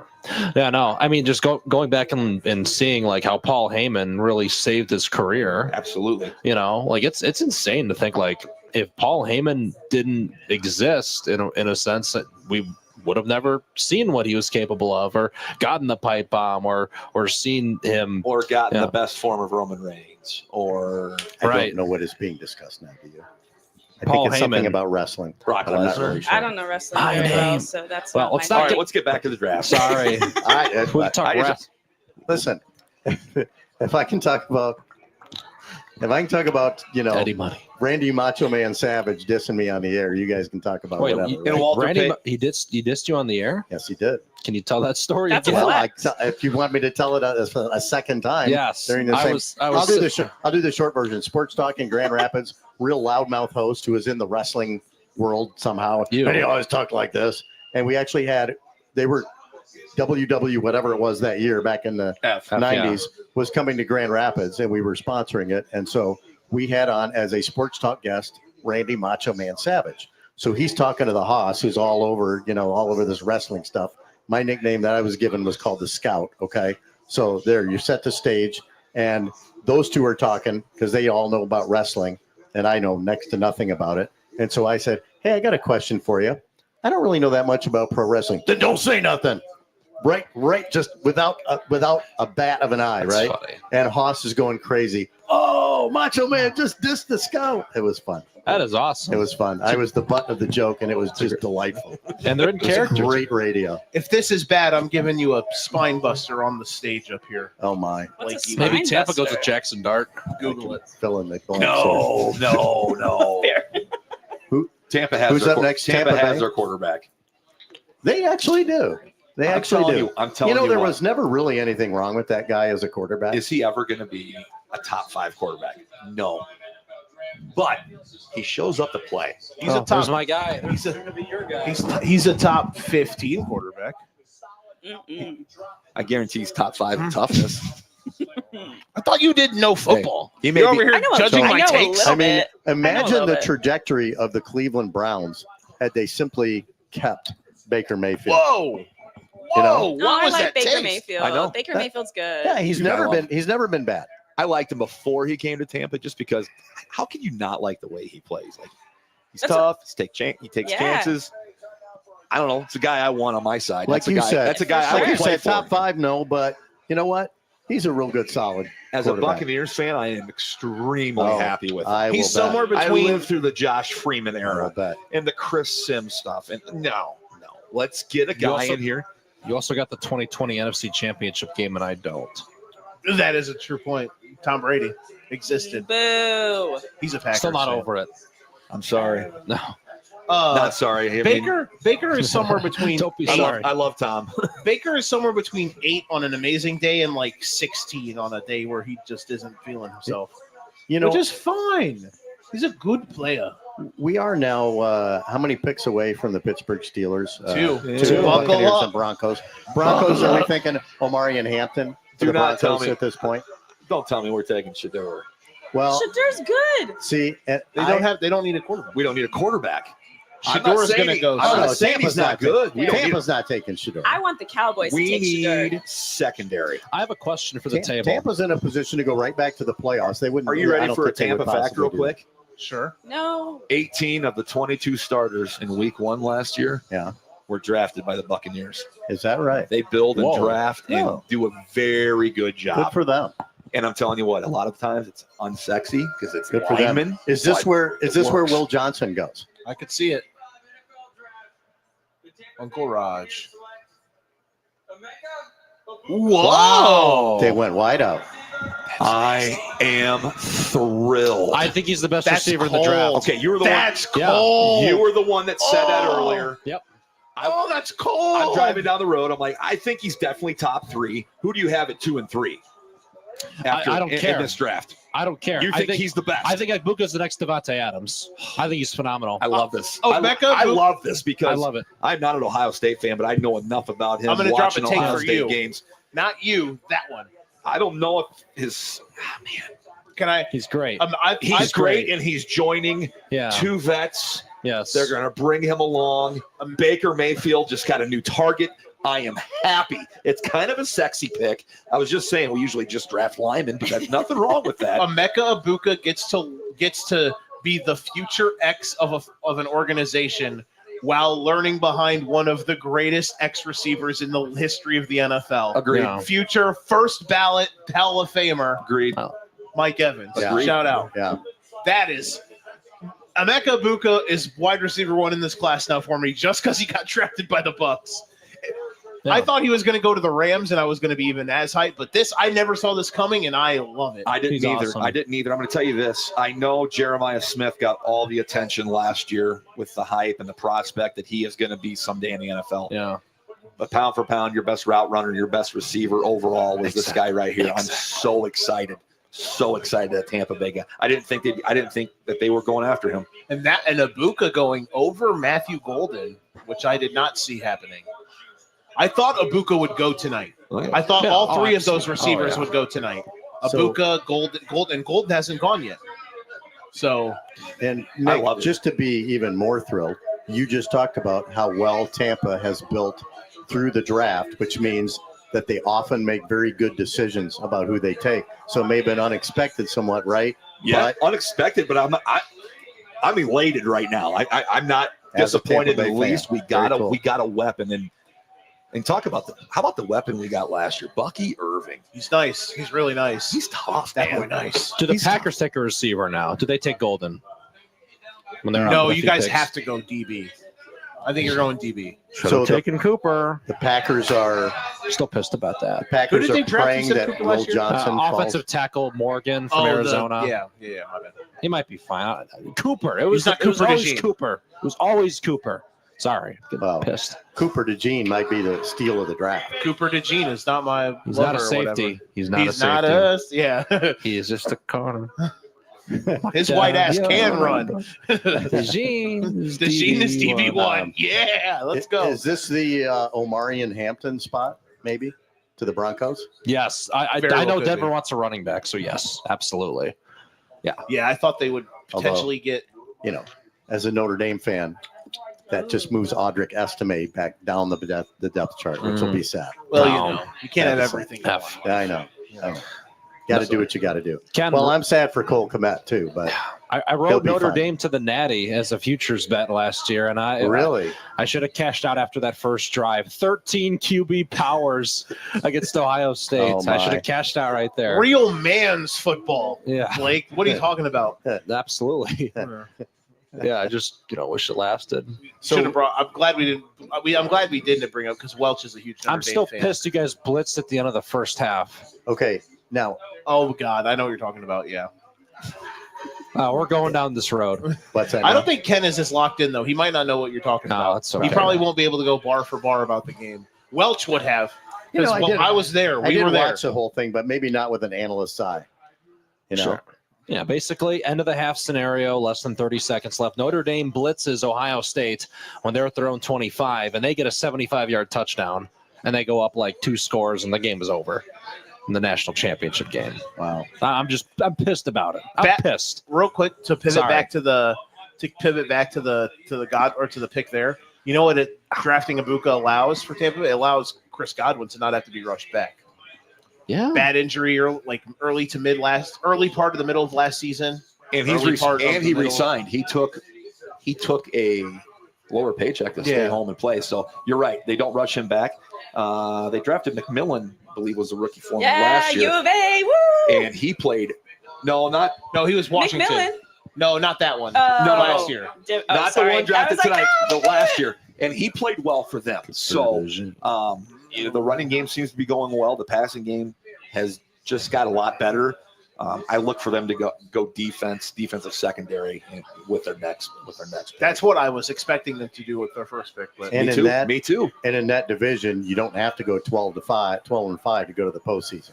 Nope. You do not. So Nope. They You know, made you it. can- They made the playoffs and went 10-7 last year. I mean, hey, I'll take it.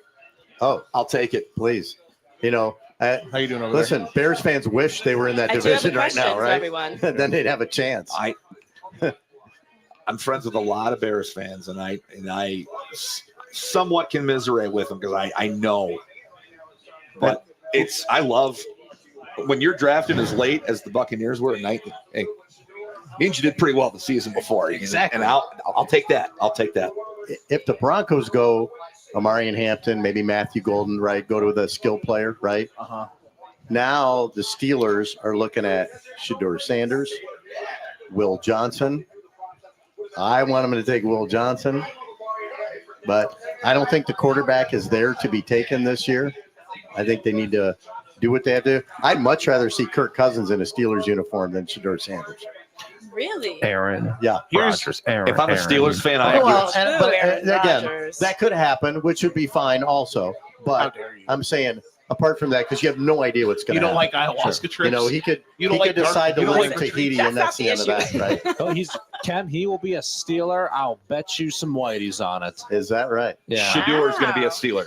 Rodgers is going to be a Yeah. Steeler. Aaron Rodgers is going to be a Steeler. Rodgers will be a Steeler. Well, That's and if my the guess. Steelers are betting that Aaron Rodgers will be a Steeler, then why are they going to pick Shedeur They're not Sanders going to pick him. when they're going to have a stronger quarterback class next year? They're not exactly. They're not going to pick Shedeur. I'm with you Shedeur there. deserves better than I'm the going to stay Steelers. for the Pittsburgh Let's be pick, and then I'm honest. going to. my. We appreciate you. Wow. No. Hey, I'm fun. sorry. How many better organizations in the NFL over the last 50 years are there I'm not than a the Steelers Pittsburgh fan.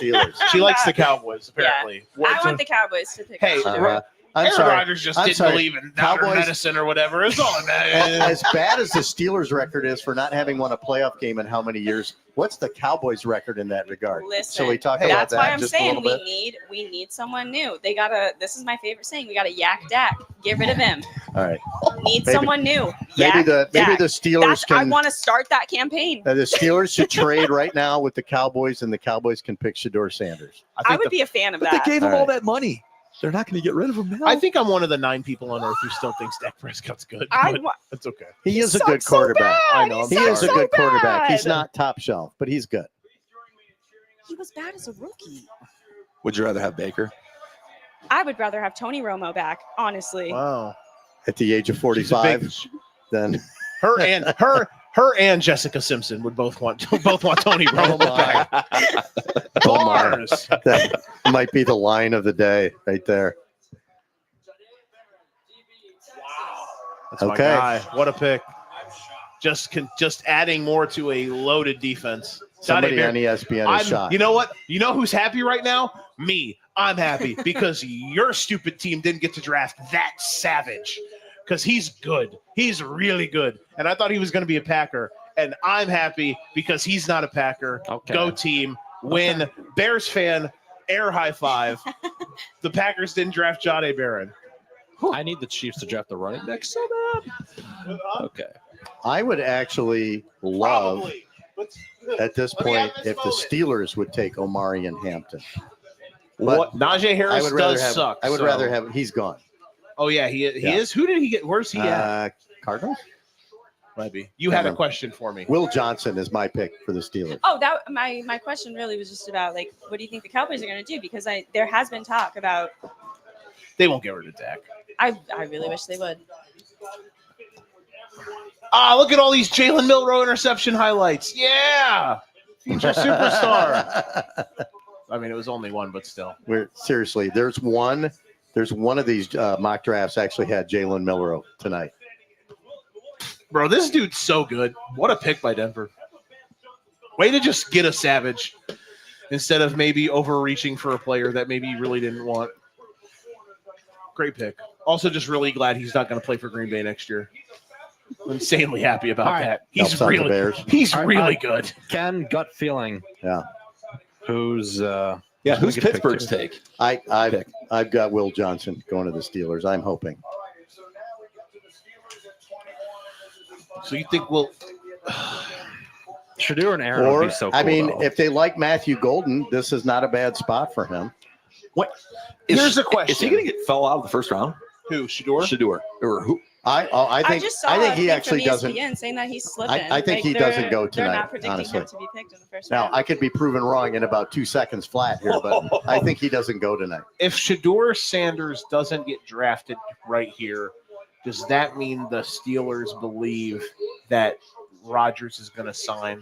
Because the Kirk Cousins thing would have to be, I guess, what?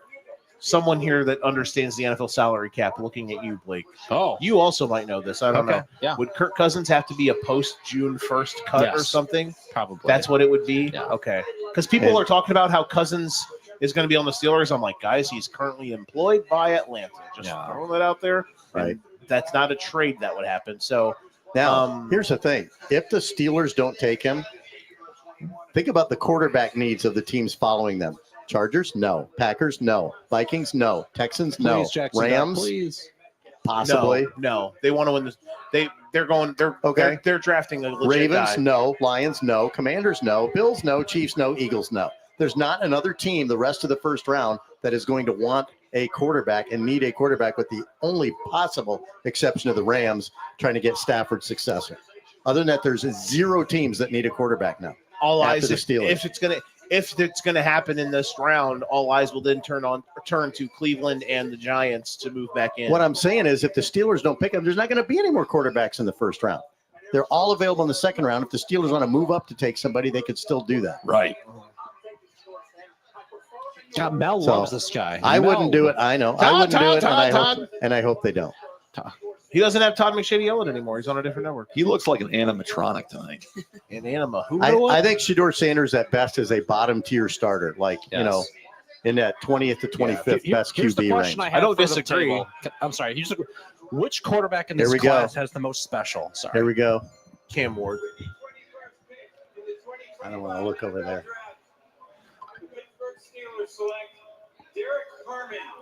Jeez. Well, my bet didn't hit. All right. Rodgers a Steeler. Rodgers a Steeler. Yeah. Well, Couple and deep breaths there. What is it? What is it, Ken? What are you feeling right now? relief. Okay. And here's the thing. I really don't think it's because they know they're getting Rodgers. I don't think they can know that. Okay. Sure. I don't know that Aaron Rodgers can know that right now. I don't know. But regardless of that, seriously though, it's a matter of taking a better player. I think the Steelers just looked at the board and said, this is not the guy we want in this spot, right? You don't know who's on anybody's board. And I know everybody had him going there, and I just didn't want it. That's not the guy. Right. That's not the guy. Right. So And the other thing So too good. is when you draft a quarterback in the first round, you're marrying that quarterback. You're not throwing a dart at the dartboard. Yeah. You're investing at least 2 years of your future to what that quarterback is going to be. Did they fight the last war because of the failure of the Kenny Pickett pick in about the same spot of the first round, right? So, and they were the only team that had Kenny Pickett as a first-round quarterback. And I thought it was a reach at the time. I mean, it was seen that way, and it turns out to be, right? Yeah. I mean, if they thought he still had a lot of potential, they wouldn't have traded him away. You got the only reason that I don't like it is because you got to spin the wheel every chance you get, man. You got to spin that thing. You got to walk out of the door. You got to reload the clip. You got to empty that shit in the driveway, in the parking lot, in your house. You got to spin the quarterback wheel every second, every chance you got. If you need one, you keep drafting them damn things until it either works or it doesn't. And I still think you have to have a draft board, and I still think that's where I'm at. You know, I don't think you can just waste a first-round draft pick because it says QB on his name. It's not wasting a first-round draft pick if it's the most important position and you need one, like bad. But Joe, think about it. The teams that are spinning the wheel, are the same teams too. You know, there's something to be said about that. Right? But it's why, like, it's. Sorry, Ken. By the way, good on Todd McShay, who had Derek Harmon going to the Steelers at number 21. Shout out to McShay. Todd. Shout out to McShay. That's good. That's good. Big McShay guy. So, Joe, think about this too. 50+% of first-round quarterbacks aren't great. They're busts. They don't work. They're backups in 2 years. No, I agree. We just talked about Kenny Pickett. He was Jalen Hurts' backup last year. Okay? He was. You know? Yeah. So there's plenty of it. A lot of it's fit, but a lot of it is, hey, listen, if you're not in love with, you're not going to marry somebody you like. You're going to marry somebody you love. If you don't love somebody, don't marry them. The only reason that the Steelers can get away with it is because they can look at everybody and say, well, we've literally had a carton of cigarettes, 2 phone cases, and your cousin play quarterback for us the last half decade, and we haven't had a losing season. The problem is the Steelers made the Super Bowl with quarterback Neil O'Donnell. They did? When I wasn't born yet. Huh? When? Neil O'Donnell in the 90s. 94 to 95. Neil O'Donnell was so bad in the Super Bowl, it looked like he was throwing the game. Because there was one interception where he threw it so directly right to the Cowboys guy. Yep. And I can't remember, that guy Cowboys, got paid. let's go. That Cowboys Boys, team we the got boys. paid because that was the name Larry. No, it was Was his name Larry Brown? Larry Brown was the Wasn't he the guy who picked sixth O'Donnell in the Super Bowl, and it was thrown right to him, and then he got this big contract and never really panned out because he got the Super Bowl MVP. Right? Is that, Yeah. But I mean, O'Donnell was terrible in the Super Bowl, and they were a playoff team with Slash at quarterback, Cordell Stewart, who was a below average starting quarterback in the NFL. Right. It's a different NFL now too. That's the other thing. Yeah, but still, I get your point. And again, the Steelers, they'll survive for another year. I mean, I feel like they'll end up with either Rodgers or Kirk Cousins, one or the other, whatever. And they'll be okay, and they'll find somebody next year. Now, does that mean they won't draft somebody? Maybe they love somebody that they want to draft tomorrow. Yeah. Who knows? Okay. Do the Steelers move off of George Pickens? I've heard some rumors about that. Well, they will. It's just a question of which year. I mean, look at the Steelers' history. They always have the ability to develop great wide receivers and then trade them a year early rather than a year late. Antonio Brown, Plaxico Burress, Mike Wallace. Look at this is a problem because they continue to develop these people who are crazy. Do I even want to literally crazy? Do I even want to talk about the worst move that Ryan Poles has ever made as GM of the Bears? Chase Claypool trade? Right? Not Okay. good, Bob. The Steelers have always been able to trade those guys a year early rather than a year too late. Yeah. So George Pickens so fits that mold, right? Greatly talented, hugely talented, bit of a malcontent, and a head also case, crazy. right? Like ex-girlfriend crazy. Now- He's wild. Why couldn't it be ex-boyfriend crazy? Ex-spouse I'm kidding. crazy. Could be. I'm joking. It could be. I'm just saying. now they did just acquire DK Metcalf. So they put themselves in a position where if they really wanted to make a move, They with got two Pickens- crazy boys. They're trying to outroid rage each other. Both of them. Well, Ken, hey, trading a second rounder for DK Metcalf will turn out to be a better move than trading a second rounder for Chase Claypool. can I make it a little? Real quick, I need to exit stage left, my friend here. Yep. Thank you for coming out, man. Had a great time tonight, guys. Oh, Thank hey. you very much. Thank Much you, love Joe. as always, brother. Absolutely, for I'll sure. see you on Sunday. Fantastic hanging with you, man. You too, man. Nick, this has been a pleasure. It absolutely has. It was nice to meet you. Good luck. When's your wedding? No, you said He you were. has to propose first. Oh, I thought you said you was fiance or girlfriend. He's Fiance or girlfriend? together. I have a frog significant on this other. finger right now, so he needs to replace it. Wow. Just kidding. Yikes. If out he here. kisses the frog, will it turn into a diamond ring? Ooh, that's a good one. Bars. Just asking.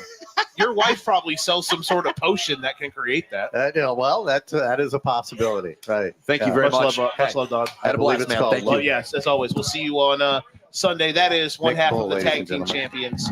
That is Nick Bull. I never know it's that one. Much love, brother. See you, man.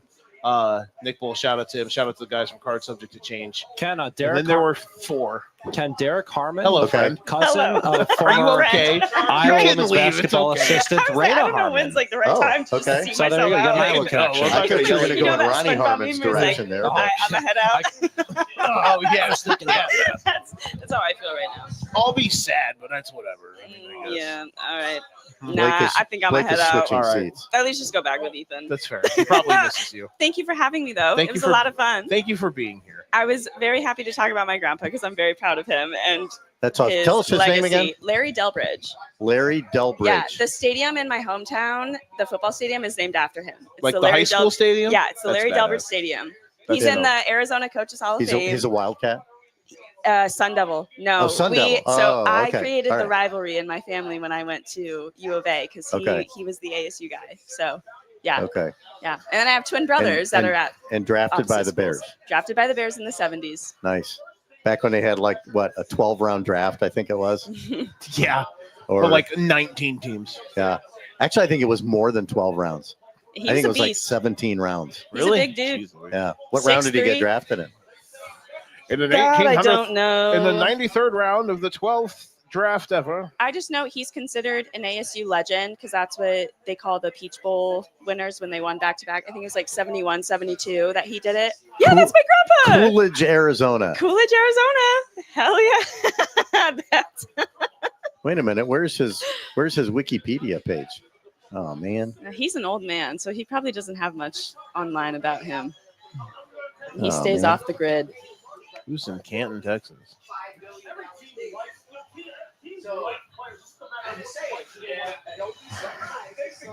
Yeah, he's in the Hall of Fame. I'm glad that Ken's having this moment Yeah. to just learn history about somebody. Well, 74. He actually missed the Oh, my bad. birth of my mom good, Joe. because it was during There's a lot of the input. draft.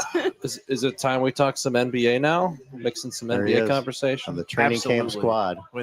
We will here in a minute. Knicks won They did? by 2, yeah. Cat Oh. at 31. Oh wow, good for him. He didn't no show this time. Nice. He did not. He didn't no. turn to a milk carton. Tough night the other night, yeah. Oh gosh. Yeah. I thought people were a little too harsh, though. He's kind of been awesome. He had a bad game, guys. Let's calm down. Yeah. Everyone was like My walking the grandpa train was back actually all of a supposed to be sudden. drafted by the Yeah. Cowboys, Wow. and then That last was a- second they changed their mind and Been- went with someone else, and then the Bears picked him up. How long did he play in the league? So he ended up getting hurt Okay. and never like officially got to play. But then he unfortunately. started to coach, right? Yes. Then he went back to Arizona and coached with Kush for That's sick. a couple years. Yeah. That's dope. Yeah. He's a Ken, you're like He's a locked in. legend. What are you doing? I'm trying to find Yeah. Larry Delbridge in the NFL draft. You're just out Who's here. Larry searching. Delbridge? Her My grandfather. Oh, He doesn't listen. It's okay. Come on, man. I'm not a good listener. Oh, somebody's picking a guy. Chargers Okay. are going to take here. I don't know. Okay. Wow. Jim Yeah. Harbaugh builds run games like nobody else. Well, there goes Blake. there goes Blake's idea. Whoops. What was my idea? Ethan, you didn't offer enough second rounders. What was my idea? Huh? What was Oh, my not idea? you, other Blake, Oh, a friend of ours. Okay. He's a Bears fan, and he literally just put in our group chat. He's like, "What if the Bears get Hampton at 39?" And then he gets drafted here. Yeah. I'm hoping that the guy that you are going to do features about gets drafted by the Bears tomorrow. Johnson? Yes, I think Johnson is a He's- giant or a bear. he's good player. I'm not sure he gets the He's third. very good. I like him a lot. He's very nice. All right, y'all. I'm out of here. Big ups, Howdy homie. 5000. Bailey. Thank you for having me. Thank you for being had. Larry Delbridge. That was what I know. All right. Then there were 3. We are here and we are rambunctious. We're gonna survive. We're here on YouTube. We're here on Facebook. We're here also on YouTube. Shout out to those. Green Bay Packers. We don't like the Packers on this YouTube channel. F them. What that guy said. They're going to take Will Johnson. I hope Someone so. over there said I it. hope so. Boo the Packers. The Packers love Georgia players. You like the Packers. I don't like you right now. That's fine. I'm kidding. That's okay. I You know, love You're my favorite. Brian Gutekunst is a terrible drafter. Good tea or whatever He's a they call him. stooge. He's an absolute stooge. Hey, look, it's the Seminoles getting absolutely pantsed in highlights. Shocker. Tale as old as time. So So DJ Uiagalelei was a 5-star, number 2 overall high school prospect. Cam Ward was a Don't 0-star prospect. yeah, I saw that meme. He goes number 1. Where's DJ? Is he selling insurance now? ruining my fall. That's what he did. Did you have a futures bet on Florida State? I'm assuming my OG favorite sports team Is until FSU? Florida State football. Interesting. Yeah, With Jalen Ramsey, one of my favorite players of all time. Jameis, Loved him. Jameis. Loved him. Adored that man. One of the best seasons ever. Who was the coach of Florida State during those years? The title team from 2013 was Jimbo Fisher. Jimbo. Ah, He's at Texas A&M now. Mm. Yeah. I think this is the I think Green this Bay's is a the cool spot city, for man. Will Johnson. I'm sick of everybody dunking on Green Bay like it's a little shithole in the middle of nowhere. Green Bay's a cool city. I mean, no, it is a cool city. It is. It's different. I would love to be there for a game day because Yeah. I've been to the state. I went to the stadium once, just on a little visit or tour type ordeal. Yeah. Yeah, it's not Rock Island, guys. Come on. Wow. I'm kidding. Wow. I'm joking. I'm so joking. I live here. Number 1 best available according to ESPN is cornerback Will Johnson from Michigan. I would love if we got Will Johnson. I need to stand. Yeah, Will Johnson's. We stand for watching the Packers take draft picks. Will Johnson's probably the move here, and that's fine. The Packers are going to take somebody I've never heard of. I've never been happy with the Packers' first round. Lucas How Van Ness. about Donovan Ezeruaku? How's that for somebody? you haven't heard Ezeraku. of? He's good, bro. Ezeruaku, okay.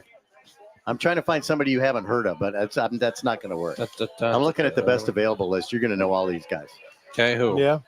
By the way, the number 15 best available according to ESPN right now, Shador Sanders. Number Wow. 15 of those So still 38th, available. 38th, basically. Yeah. Wow.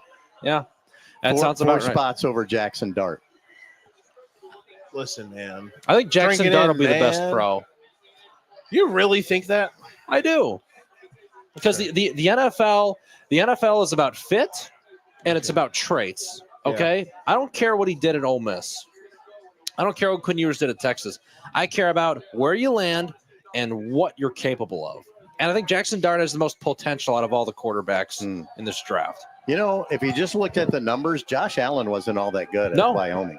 Yeah, but he was also built like the Statue of Hey, Liberty, traits. Again, and the was traits, fast, like you said. and could throw the ball over the moon farther than Uncle Rico. But Right. yes, traits. Look at all these traits that I have. Yes, Right. I agree. He was the Shamar Thanks, Joe. Stewart of that draft. Yeah. Can we say? There you go. Good Okay. one. Yeah. It's a good one. Yeah. I liked it too. That's why I said. Yeah. I'm proud of you. Thank Can't you. see me in camera right now. But I'm That's the thing with Shador is like, what makes him a special player? Does anything? That's the thing. here. That's a I good mean, point. I think his number 1 trait from everything I've read is his smarts, his football IQ is pretty high. Yeah. Right. But if that's your best trait as a quarterback, that's kind of. I think he's got that means decent. nothing else. I is think he's on got there. decent accuracy. He's got some decent zip. Mhm. Good arm, not a great arm. You know. He reminds me of like a diet Caleb, like a really diet Caleb. Yeah. Watching him play at Colorado. Because different players. there's so many plays where it's like that does not work in the NFL. You are going to get sacked. You have to throw the ball away. Caleb's way more athletic. By the way, exactly. More athletic. I have to give a slight kudos to CBS Sports. They had Derek Harmon going to the Steelers, but at number 26 in a trade down with the Rams, who moved up to 21 to draft Colston Loveland. So that was the CBS Sports mock draft. They got the right player to the Steelers, just in a different spot. You think of how many guys have gone higher or lower than we expected. Again, as I stated when we first came on the air 17 hours ago, this is not a draft of, this is not a needs draft. This is in your mind to take the best guys available. And that's what we in your board, that like those are what you want. Possibly the number one slide of all time in the NFL draft is somebody we've been talking about a lot tonight. Sounds like Will Johnson's will not be the pick, by the way. No. This is possibly the number one slide in the history of the NFL draft. Maybe not number one, but right up there. Somebody we've been talking about tonight. Your boy, your future friend, Aaron Rodgers. Aaron Rodgers, right? Because he was considered to be him and Alex Smith for the number one pick, right? And Alex Smith went number one, and Rodgers kept sliding and sliding and sliding. What was he, like 23rd or something? 24th to the Packers. All right, here we go. Oh, we're just waiting on the commish. They're about to do. They're gonna do 10 minutes of material here before they announce it, right? Like they're about to come. Like they're gonna about to have somebody come out and do like a twerkathon. Freaking Ray Nitschke is gonna get wheeled out onto the stage there. He's still alive. They're gonna resurrect Bart. They're gonna resurrect Bart Starr. It's gonna be wild. Who on earth is this? Who are you? Yeah, I was gonna say, what's even comparable to that? Like Will Levis was supposed to be the 4th overall pick, and he slid to the 2nd round. Will Levis love I never understood. He will. That's the thing. He had the physical traits, but not the mental traits. Mm-hmm. He just doesn't have the mental makeup of an NFL Like, here's the quarterback. thing. Here's how I judge it sometimes. I understand that college football is different than the NFL, clearly. But if I see you do certain things in college and you continue to do them well, like and this isn't me talking about Shador. This is me talking about why someone like Will Levis, I was like, this is batshit. Why is he going to be drafted top 5? Or like when people thought Malik Willis a few years ago was going to go top 5. Just crazy pills. Now, I made a joke to my friends that Malik Willis, who saved the Packers season, by the way. Yeah, right fit. You get him in the right team with the right offensive coach. One of the best coaches in the league, LaFleur. Right, who knew exactly what to do with him y'all still when like he knew LaFleur? he needed to play for a few weeks. Do Packers fans still like Matt LaFleur? I think Matt LaFleur How could they not? Matt. I like him. I don't love him. Really? Okay. They're about to. I'm not a Mark Murphy guy. Is that who that is? Oh, that's who that is? He's a clown. They're about to pop that Packer for a real one.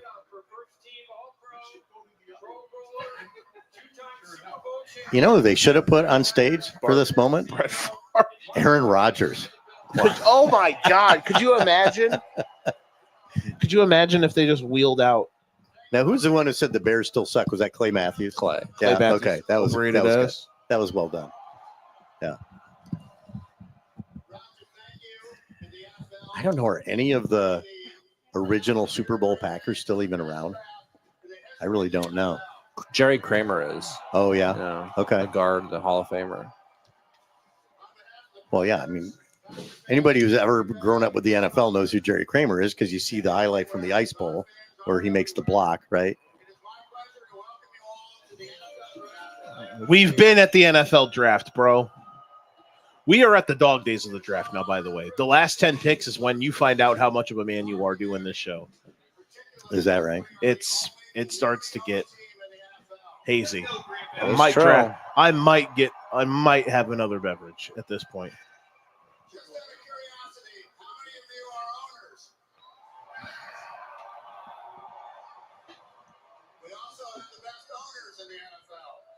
Congratulations. And we also want to celebrate the special connection we have with our fans that dates back to the early days of professional football. With the 23rd pick in the 2025 NFL Draft, the 13-time world champion Green Bay Packers Wow. Whoa. It's Golden. Whoa. Woo-hoo! Wow. No way. They are losing their mind. What are they Oh my doing? I've never God. seen someone tease a pick like that. Okay, Go, Pack, go. Jaden Reed, Romeo Go, Dobbs, Pack, go. Christian Watson. Add in a Mecole Harmon just for fun. See, buddy. Dontavian Wicks. How many wide receivers do they need? They have a wide receiver don't- room full of guys who are number 3s. Really? I think Reed's really good, but it's so like every other game on who's going to be good. You know what I'm saying? They're a fantasy owner's nightmare. This guy's going to have to fight for PT. That's all I can say. I'm so glad that you got to be on this. It was a great time. Hold on one second. Wow, Matthew Golden. You know, you always wondered, like, the draft used to be in New York every year. Yeah. And you always wonder, were the Jets and Giants ever swayed by the desire to please the fans in the room? Interesting. Yeah. With their pick. Yeah. I always wonder. Now, I don't know that they necessarily ever actually did that. Yeah. Even if they did pick a quarterback or another skilled player. But, I mean, you certainly hope the Packers weren't, well, it's either this guy or that guy. Well, let's do the crowd pleaser pick. Yeah. Right? Which this certainly is. Oh, look what color he's wearing. Yeah. Matthew Golden. Script. It's in. The writers knew this one. You filthy animal. That is awesome. I mean, with such a young, talented wide receiver group that they have, I'm just really surprised they went that route. But then again, they needed one. The Packers have surprised us before. Ken, think about it this way. They had the option to bring Devontae back, to go get DK Metcalf, and you look at the receivers they had last year, they don't have the guy. Matthew Golden could be a number 1 wide receiver. Jaden Reed is their slot guy. Romeo Dobbs is their possession guy. Christian Watson can't stay on the field. We don't talk about him.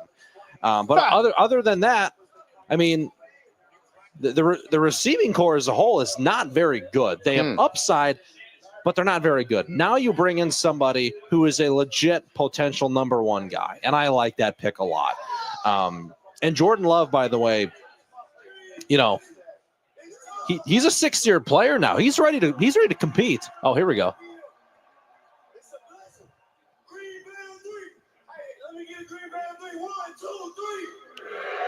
That's sick. Good man. for him.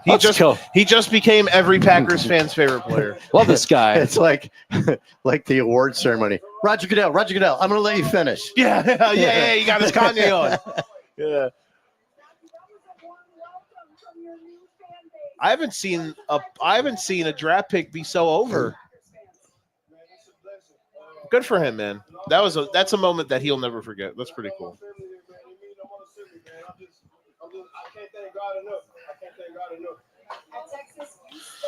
I agree with what you're saying, though. I like Wicks. He's solid. Jaden Reed, when he's good, it's like, oh my God. But their problem is Dobbs, when it's once every 906 targets, he gets one, and you're like, he's great. I remember him in Nevada. Yeah. But the problem is they don't have a guy that's consistently a dude every game. Yeah. Maybe Golden can be that guy. I like Golden a lot. We'll see. Here's the other thing, too. The Packers actually have not acquired a good wide receiver since Devontae Adams in 2014. They haven't had one. So using a first-round pick on a receiver, You're saying like a superstar receiver? No, just a good one. And Watson looked like he was going to be that guy. So you don't even think like Reed or Wicks are good? Not yet. No. Okay. No, they're okay. Okay, that's fair. And the depth of talent. Every team has a good wide receiver. So you're saying like a true number 1 guy? Okay. So you're saying I was just trying to see what your range for good was. Sure. That's where I was at. So you're saying Jordan Love is basically a top 5 quarterback leading Absolutely. this group to Absolutely. the heights that it has achieved already. I think Jordan Love has all the talent in the world, to be honest with you. You saw it last year, and unfortunately, you talked about Matt LaFleur. Someone brought up Matt LaFleur. Do the Packers fans like him? I think Jordan Love needs to have the freedom to play like Aaron Rodgers played under Matt LaFleur, and that's to really be to go and make plays, to go and play like Brett Favre-esque, to go and go outside the pocket and make plays down the field. The Packers tried to run the ball too damn much last year. Now they get more talent on the outside.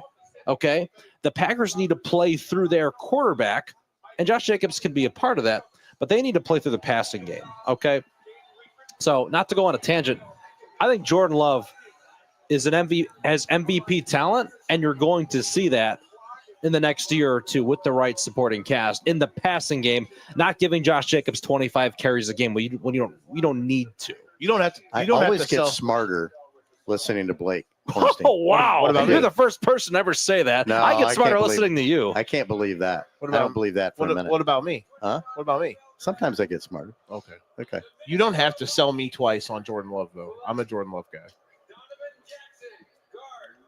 Oh, wow. That's a bold. Okay. Appreciate you, Ken. You're my guy. Well, I'm a big fan. Don't ever leave, even though I know you will. The only problem that I had with them last year was just like, you can't be the team that just jobs to the best teams in the league, especially the way they did. Like, What do you mean jobs to them? like so lose to the Lions We got twice. to trade.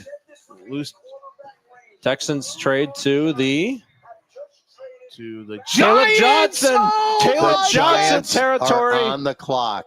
No. No. The Giants are taking a QB. This is a quarterback.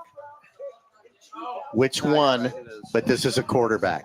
Jackson Dart. Come on. I mean, Oh, all right. There you go. There's your Shador it's a pick. quarter. It's a This is quarterback. going to be Jackson Dart. Jackson Dart. Yeah, Yeah. they like him, don't they? Yeah. What Yeah. if it's Shador? And this is a good spot for it because they knew obviously no one was going to get picked in the first round with the remaining teams, but somebody else is They had going to to- jump up yeah. eventually. I don't right? know if Cleveland's going to actually go take a quarterback, but they had to at least jump ahead of Cleveland. Are you a So Giants the fan? Giants traded up with the Texans. I'm How sorry. about If that? you're a Giants fan, I'm sorry that this is where you're at. But hey, Jackson Dart. oh, okay.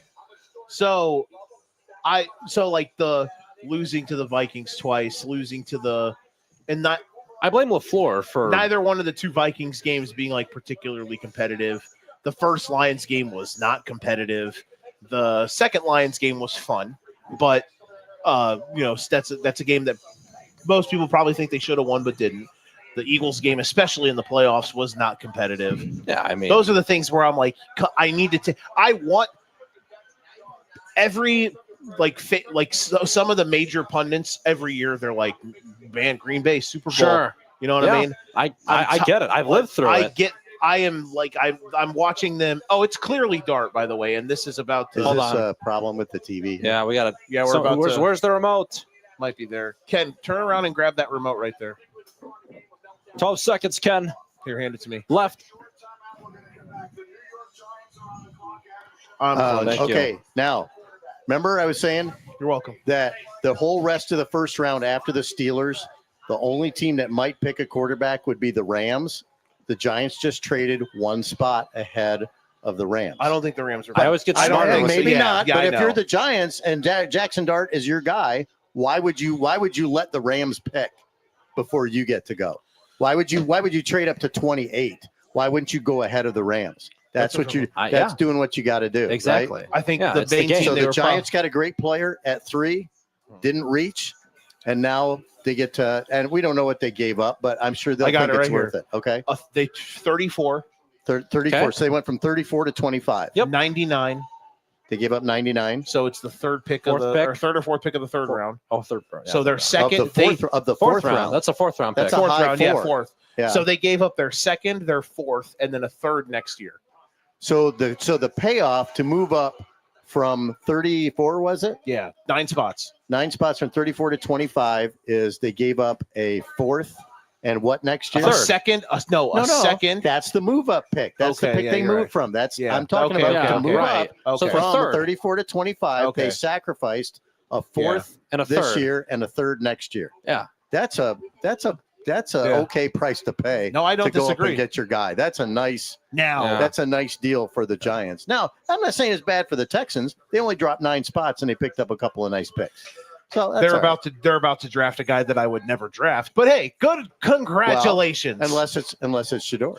It's not Shador. We just saw Jack. We saw one guy very happy, and the other guy was not happy. Okay. Jackson I Dart's thought going to they're be the not pick. supposed to Spoiler tell. alert. I thought they're not supposed to tell the picks anymore before they pick them. They didn't, but they just showed the camera. Jackson Dart was in there giving He a bunch knows of he's these. in good with like, the hey, Giants, man, right? Yeah. dapping up, lot of crisp dap ups with Jackson So Dart. they may have told He's him, hype listen, right now. if we can get you, we're going to figure out a way. Jackson Dart's happier than a tornado in a trailer park right now. That boy is buzzing. Never heard that expression before. I learned something. I got that from the movie Cars. Is the tornado actually happy? Could be. I mean, that's a bit of a philosophical question. Fair. Is it happy? So yeah, my Packers. Back to the Packers. All That's right, so that's my gripe. I'm going to go ahead and type it in now. Don't underestimate what that knee Jackson injury in Dart. Brazil. Oh, for love. Yeah, I honestly, like, I'm not trying to make excuses for him, Okay. but I typed in Jackson Dart already in my little spreadsheet here, keeping track of all the picks. You listen. I'm a Bears fan, but I love Jordan Love. I think he's awesome. I had Jordan Love MVP yeah, floaters out there last year. One of the funniest things I ever saw was when Aaron Rodgers got traded to the Jets, and there was a meme going around, and it said, "Introducing the new owner of the Chicago Bears," and it was Jordan Love's picture. well, you also the new quarterback of the New York Jets in 2040. That's the other thing too. Wow. You know, because Jordan will go be Evan- a Jet when Oh, I see. whenever his time When in the they Packers is done. Draft his Uh-oh. replacement in a few years, right? How about Shador's that? pissed. Oh, they sweat. Congratulations. Apparently, they must only play 3 games. What happened? Must have thought been a game- best of 3. Oh, I thought game 2 was tomorrow. I was wrong.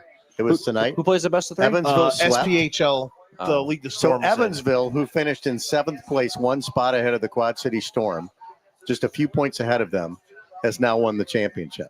Oh, wow. Yeah, Holy cow. that's kind of bizarre. No. Falcons just And they traded had up too. And they had to knock off numbers 1 and 2 to do it, Shoot. to get to the finals. Maybe you're onto something, Ken. Maybe the Rams were going to take Shador or Well, Dart I or mean, somebody. I would certainly think it would be under consideration for them to look I just for the think- successor to Matthew Stafford. That would have been lighting a pick on fire. But I think because I think that's why the Giants they went have- to the spot they did, because Maybe. that's the only team that was going to maybe pick a quarterback. Nobody else in this first Yeah. round was going to pick a quarterback Right. after 21. I just after am the not Steelers did. entertaining it because All right, let's make it official here. I just wasn't going to entertain it because of Stafford coming back. They had one more year. Here we go.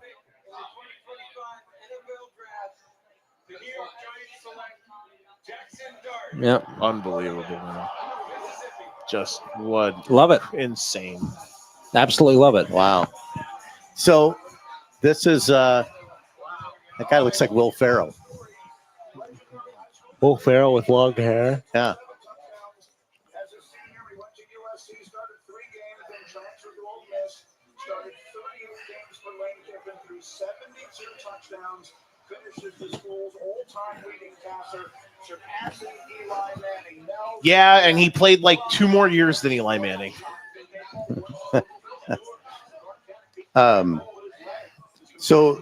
So this gets to be Hey, I was right though. I was 9 picks late on it. I had the Giants trading up to 16 to 16 to get him.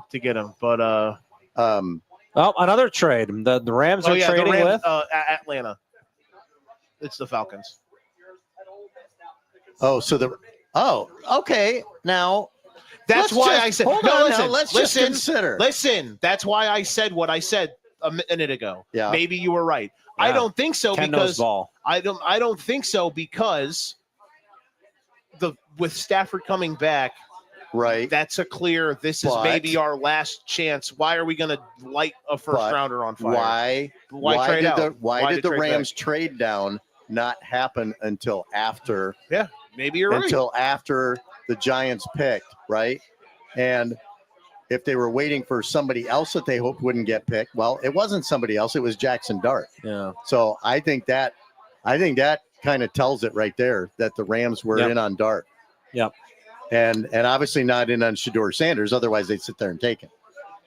So the 100%. Rams were in on Jackson Dart, in my opinion, Ken, based on the evidence. Are you as pessimistic about his abilities as this man is? Oh, I think Shedeur Sanders could be a lower level, not top half of the league starting quarterback.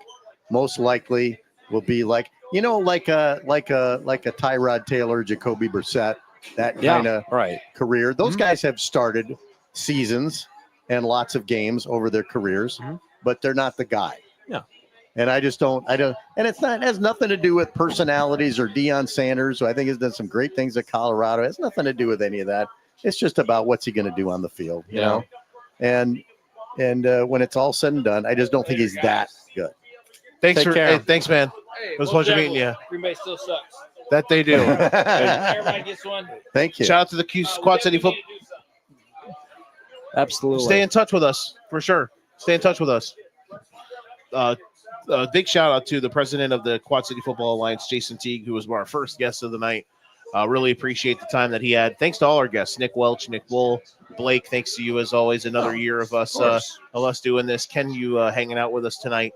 My pleasure. So big ups, big words here. We're at the home pleasure. stretch. Thanks Falcons. to everybody hanging out with us, watching. Dave Ball says we had sees traits in Justin. we just brought up Josh Allen. That's funny. We had Justin Farley, Anthony Bluer, and Cliff Durham liking the video on Facebook. We appreciate you and those hanging out with us. The bar is filling up with collegiate folks. Here. It's time to go. It's getting rowdy. It is. Last year it got capital W weird over here. But, Okay. All right. So it's time to tear down. we're on the verge. It depends. Do y'all want to finish this off or do y'all want to dip? I don't think we need to stay for the next 7 picks, right? Yeah, I mean, obviously, the Falcons really liked somebody. Is that going to be Will Johnson? It's somebody What about that they Caleb felt like was worth Johnson? trading up for. Of course, as we talked about earlier, obviously the Falcons now are going to take Shedeur Sanders, right? Because they have to keep taking a guy in the first round, no matter who they are. If they get who did they take earlier? They took Jalen Walker, right? If they walk out of here with Walker and Green, that'd be pretty impressive. Falcons did take Jalen Walker at 15.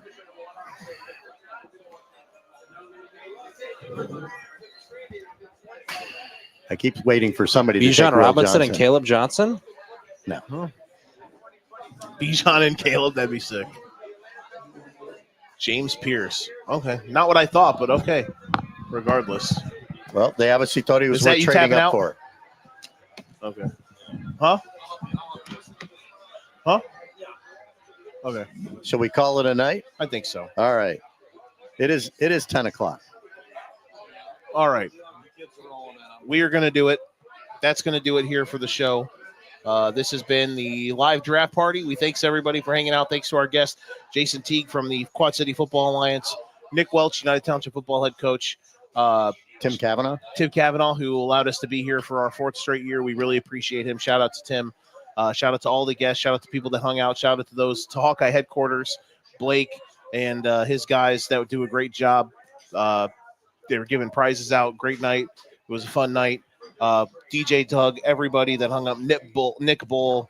Shout out to Bailey. She came and hung out. It was a fun time for everyone. Ken, thanks as always, my friend. My pleasure. Thanks for inviting. Shout out Sarah Jacoby. All right. You betcha. This has been Love the you, draft hon. show. So like and subscribe to Burdened by the Bear. Like the Facebook, share, etc. All that good stuff. Educate Ignorance Podcast. All that good stuff. We're out. We'll see you next time. Until then, toodaloo, boobaloo.